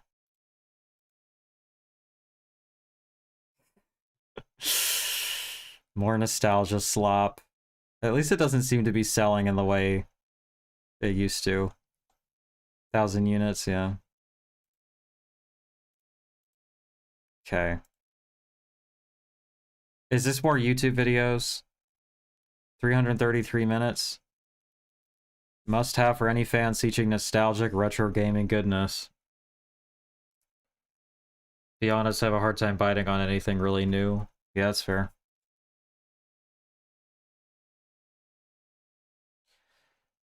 Collection of 10 meticulously researched documentaries from the acclaimed director Slope's Game Room with the original YouTube series. Yep, garnering over 40 million views. This compilation has proven to be a crucial resource, a study by historians and fans alike, and even referenced by developers when planning future titles within major intellectual properties. It's documentaries, da-da-da-da. Plus an extra hour bonus features, interactive menus, and hidden Easter eggs to discover. That just kind of randomly made me want the the dinosaur egg oatmeal. That would hit right now. Okay, well, I'm glad that you liked it. Yeah, is it the same people? Seems like it.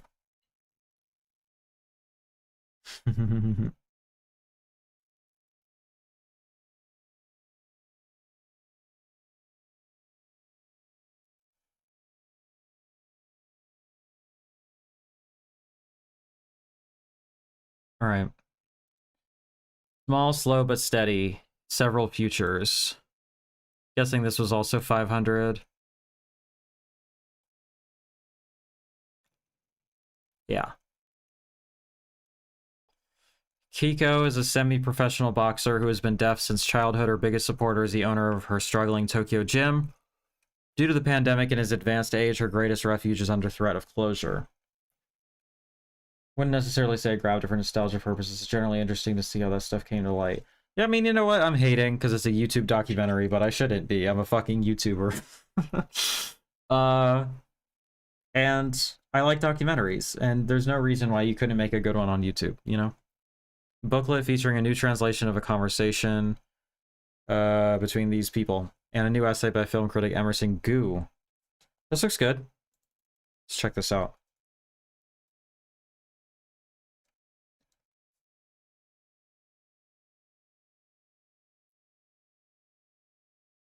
Pretty good rating.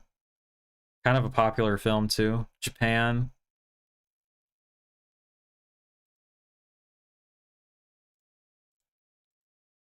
Spine of Night. Oh, the slipcover sold out. This recently got a 4K, and by recently I mean within the past 5 years, but it's interesting to see it reissued here. 1,000 units. I saw this movie and all the short films that are on the disc as well, and I didn't like it, to be honest. I didn't like the animation style, and I didn't find the story to be particularly compelling. Just didn't fuck with this, really, but, you know, glad it's still in circulation, I guess. Although I guess I don't really see the point if it already had a 4K elsewhere. But whatever.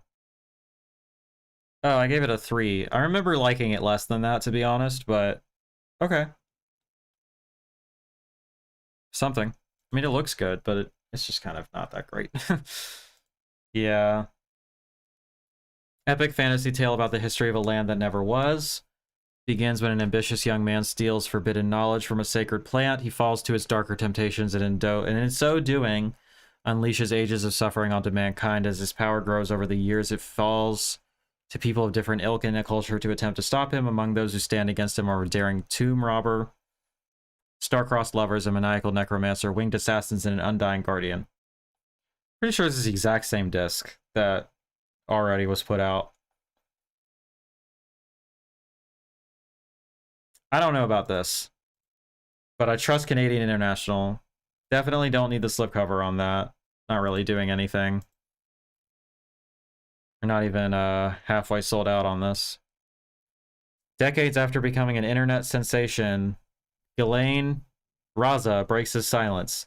In April 2003, a video of lightsaber-wielding teenager Ghislaine Raza arrived. Is it pronounced the same way as Jeffrey Epstein's wife? Is Boarding Gate worth picking up? I watched it once years ago and don't remember it much, but now everyone I know is hyping it up. I haven't seen it, but it looked interesting to me. I'd like to watch it. Would be interesting since that video really fucked that kid's life up. Well, let's see. Arrived online and became a worldwide sensation, eventually earning more than 1 billion views. Widely perceived as a misguided Star Wars fanatic hungry for attention, Raza only had a casual interest in the franchise, and the original tape was a camera test for a school project he never intended to show anyone. Shared without his consent, the video went on to saturate mainstream culture, but rather than benefit from this attention, Raza was ridiculed, hounded by the press, and bullied by his classmates. Jesus, ultimately forcing him to withdraw from school and all aspects of public life. This is really sad. In Star Wars Kid, The Rise of the Digital Shadows, Raza breaks his silence, revealing how this internet phenomenon became a harrowing personal ordeal and the path he took to restore his self-esteem and find a sense of purpose as an adult. Fleshing out Raza and his experienced director Matthew Fournier brings new depth to a story that went global without going deep, and even brings Raza into contact with the blogger who turned him into a meme. It's a potent look at high-tech harassment and disturbing new threats emerging online today. New audio commentary with the director, producer, and the subject. New audio commentary with some Star Wars people. New interview, the director. Q&A with the subject. With a professor. Poster? Okay. I actually would really like to watch this. I don't know if this is the thing you have to own, but... Well, I mean, the features look good, so I'll give you that. Hello?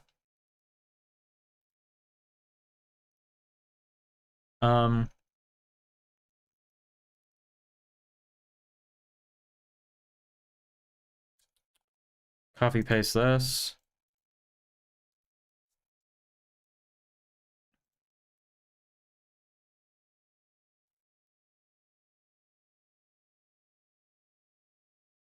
Yeah, I'll check this out on the Roku channel. Okay. Harassment is not good, everybody. In case you needed me to tell you that, don't do it. Okay, now let me go ahead and vet the Melusine stuff ahead of time so I don't get in trouble with YouTube. But there's some really exciting stuff coming out.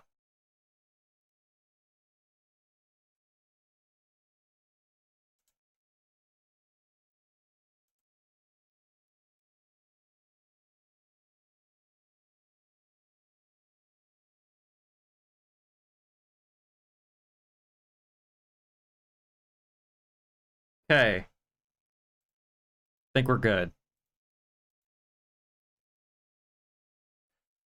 Coming to a close here. Reminder that tips are open if you want to commission a review or you just want to help me out with my various... if you just want to help me out with bills and shit. Appreciated. No pressure though, of course. The Naughty World of Stanley Lang. Let me share my screen again. 3,000 units. Distropix. Not 1,000 sold yet. Few names are more synonymous with the British sexploitation business than Stanley Long. For close to 2 decades, Long produced nearly 24 blockbuster nudies, often working with notorious filmmaker Derek Ford, while pushing the limits of the British Board of Film Censors. Presented here are a quartet. 4 movies for me to watch. I was the most ribald. and rebellious efforts, all newly restored in 4K by Distripix from their best surviving film elements. In The Wife Swappers, a stern-faced doctor hosts a series of case studies focused on the often unsettling world of swingers. Okay, so like British sex comedies is what we're looking at. Probably not going to read all of this. Snake Eyes, yeah, we're getting to it. It looks good. At least they're short. Some audio commentary tracks on all 4 of them by British film historian Gavin Whitaker. That guy probably got a fat check for this. Just keeping it real. Good for him.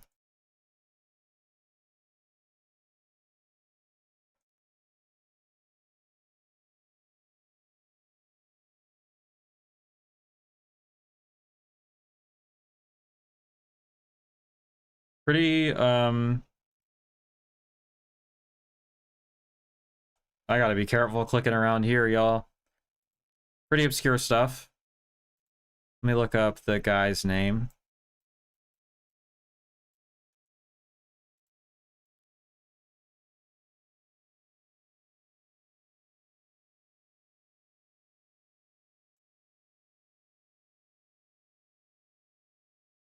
Okay.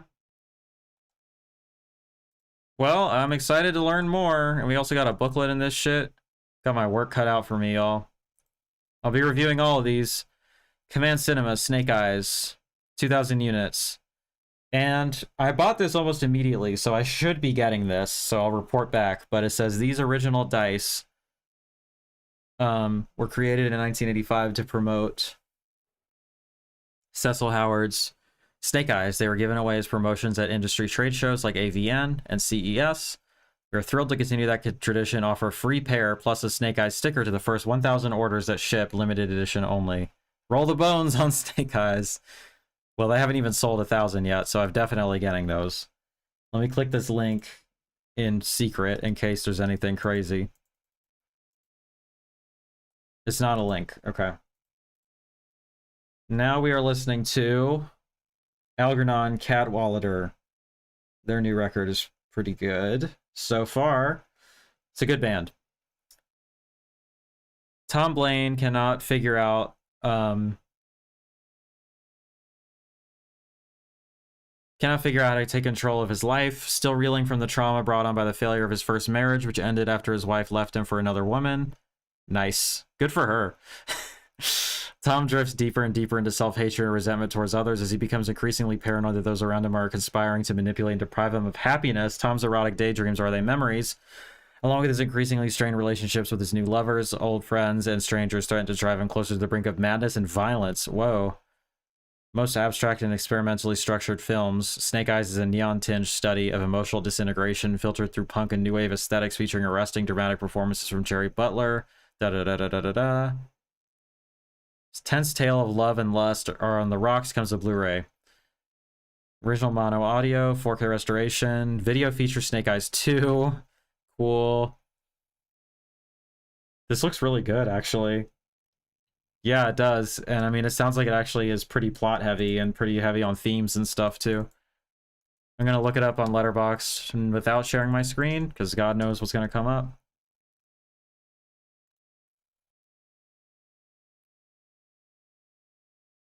The poster could definitely be better. Kiss the red hot witch. Let her roll your bones. Okay. Okay. Top list that it's on is perverted films for perverts. So that's pretty cool. We Are the Damned, dark, depraved, macabre, and weird films for questionable people. Was a list for me. You should grab it. I bet it's going to be good. All right. Peakorama, triple feature. So we're already at 9 films. Cool. Across 3 releases. Cool. Or is it higher than that? 4 plus 3 is 7. 9. Yeah, okay. Mylin versus Serena. Oriental Hawaii, Las Vegas Girls. Okay. Carlos Tobalina, under the name Troy Benny, was one of Hollywood's most prolific directors of oddball X-rated films, self-financing all of his work and known for his unusual integration of social and political commentary into his stories. Peakorama presents a trio of Tobalina's more memorable early 80s efforts, all restored from their original negatives. Playing a sex film director unable to decide who to cast as leading actress in his next film. Head-to-head sex contest. That sounds fun. We'll leave that alone. Financially struggling family decides to rent out their guest homes to a set of beauties from the University of Hawaii, but their tenants have more on their minds than studying as they quickly seduce mom, dad, their sons, and two luscious daughters. It's kind of like a Teorama, Pasolini type thing going on there, yeah? Daughter of a powerful millionaire, as security sends a set of detectives to hunt her down in Las Vegas girls. A trail leads to the sexy sleuths to Las Vegas to try finding her amongst this wild scene of orgies and prostitutes. No special features as usual. Come on, y'all. Get me on this shit. Let me do a commentary, huh? Come blow the horn. Club Super 8. Joseph Sarno, nice. The country girl Monica has found an old Viking horn. When she blows it, women inexplicably go wild with desire. Yo. This causes trouble on the farm where she lives, not least for the prudish visiting missionary couple. Everyone does it with everyone, all filmed in the idyllic rural village Skattunbyn in Sweden. Experienced the film that shocked, amused, and became of Sweden's cultural DNA. Smut Without Smut version. Audio commentary. Director of the Sarnos documentary. Nice. This looks great. Satanic Sisters. We're not going to stay on that too long, but shout out Suspiria Vilches for doing, I guess, all of their artwork, because it's awesome every time, even though if it makes my job a little hard. Frantic Franco Fever Dream.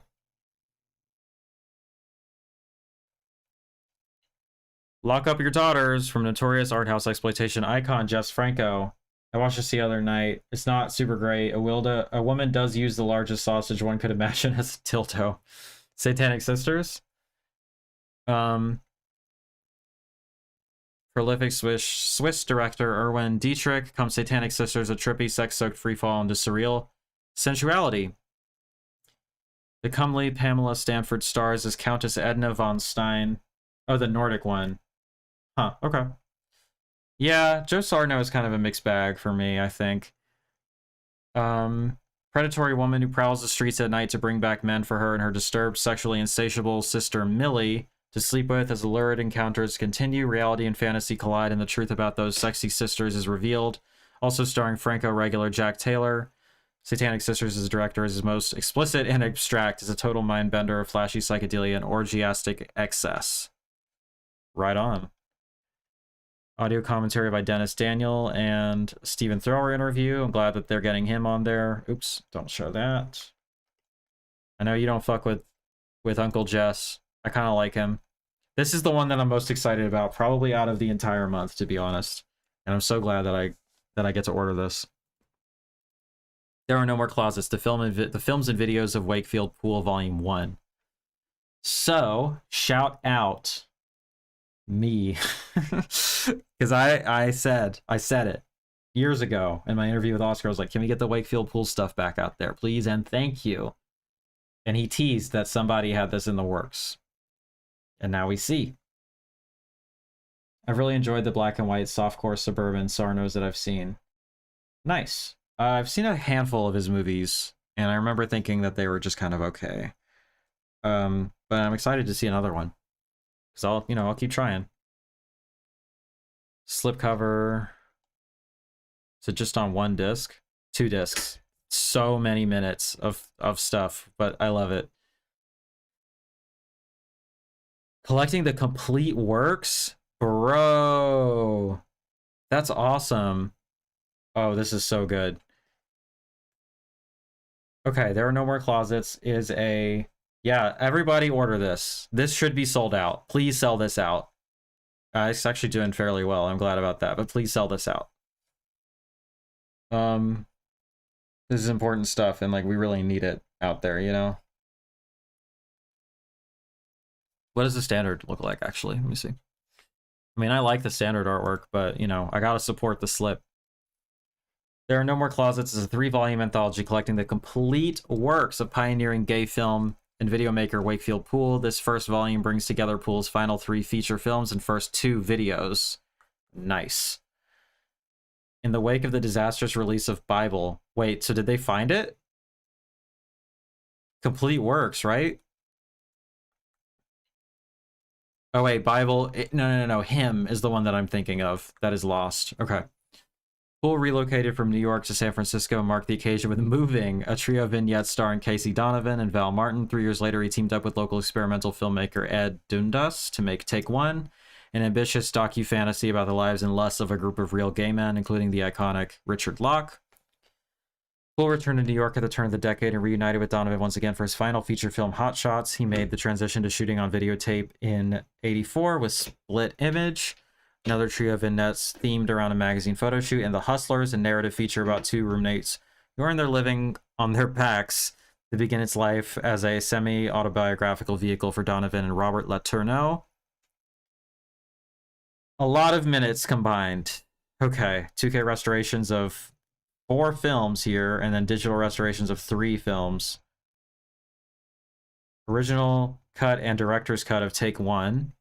Introductions and audio commentaries for Moving and Take One by Wakefield Poole. Audio commentary by Jim Chashinsky. Research audio tape. Outtakes. Featurettes. Wow. Booklet with new essays by queer film historians and Cruising the Movie hosts Elizabeth Purcell and KJ Shepard. Dude, the most must-have of the month. It's not even close. Everybody get this shit. And with that, that's Vinegar Syndrome. We're at 2 hours. I'm going to do 1 commission review, and then we'll go from there. I will see you all next week after that.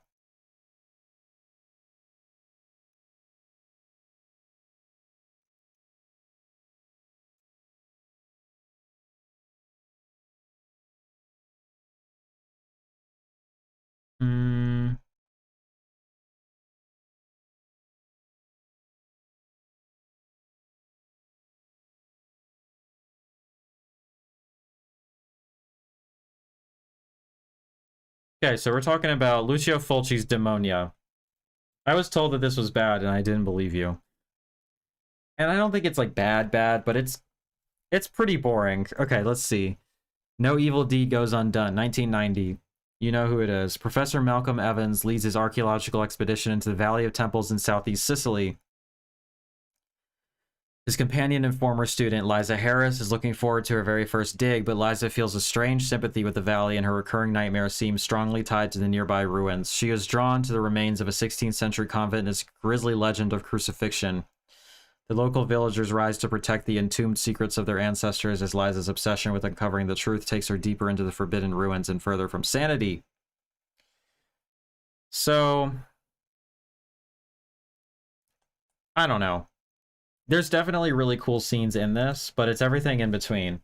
Like, it starts off on a bang, okay? You just kind of see for no reason some nuns getting crucified. That's kind of intense, right? And then the like death sequences in this are fucking crazy. All right, a dude gets ripped in half in front of his son, and the gore effects are insane. A woman gets her claws, or gets her eyes clawed out by fucking cats. Shit's crazy. I watched this with my girlfriend last night, and she wasn't super into it either. I mean, we had kind of the same takeaway, which is kind of like, we don't really know what's happening, but we like the gory bits. I don't know if that's just because we were distracted or what, but like, I was having a hard time following what the hell was going on here. Like, there's a lot of like kind of slow moving investigations and stuff.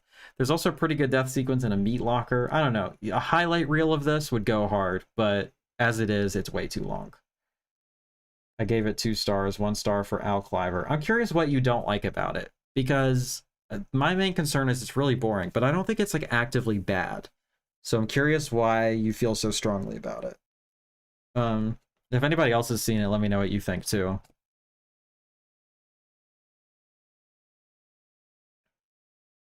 But I was definitely hoping for more, you know? I was hoping for better.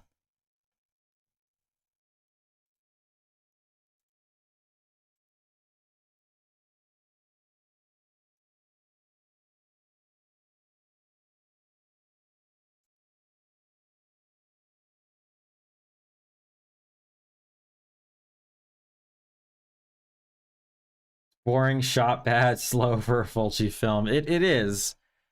And the acting is corny as fuck. Like, it's not good. It does, the whole thing has a feel of like, we're just doing this to do it. Like, we're going through the motions. Nobody really gives a shit. The only thing that's at all interesting is the death sequences. Like that scene where the guy's torn in half. Dude, that shit is insane. I couldn't believe how hard that went. But other than that, it's whatever. It's on Tubi. I watched it for Good Friday. I wanted something crucifixion themed, so I got it. Oh, okay. Sorry, just reading on my phone. Anyway, it's kind of warm in here, and I need to catch up on some movies to watch, so I'm probably gonna leave y'all with that for today. I hope y'all have a wonderful rest of your evening. The only thing we have to run back tonight is this subscription, which my button is still not working, but the sound went. But thank you to Lord God King Bufu for subscribing. Thank you all for hanging out with me tonight. I love you all. I will see you next week. I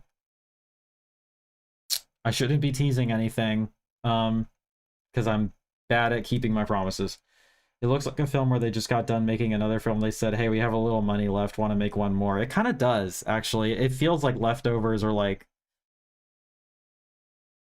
doesn't feel like anybody like did this out of, like, it feels obligatory, you know what I mean? Anyway, I agree with you, honestly. I wish I liked it more. I like parts of it. I think it would be fun to have on at like a party or something, but it's not really good for active watching. But you could do worse, right? Somebody incorporate the best scenes in this into like a larger mixtape. I was hoping for like a feature-length nunsploitation, and I got like 10 minutes of that and then an hour and a half of boring other shit, but oh well. Anyway, Celeste, 5 out of 10. Thank you, Jeff, for commissioning that. I appreciate it. I will see you all next week, yeah? And until then, remember that Satan loves all of their children. Bye.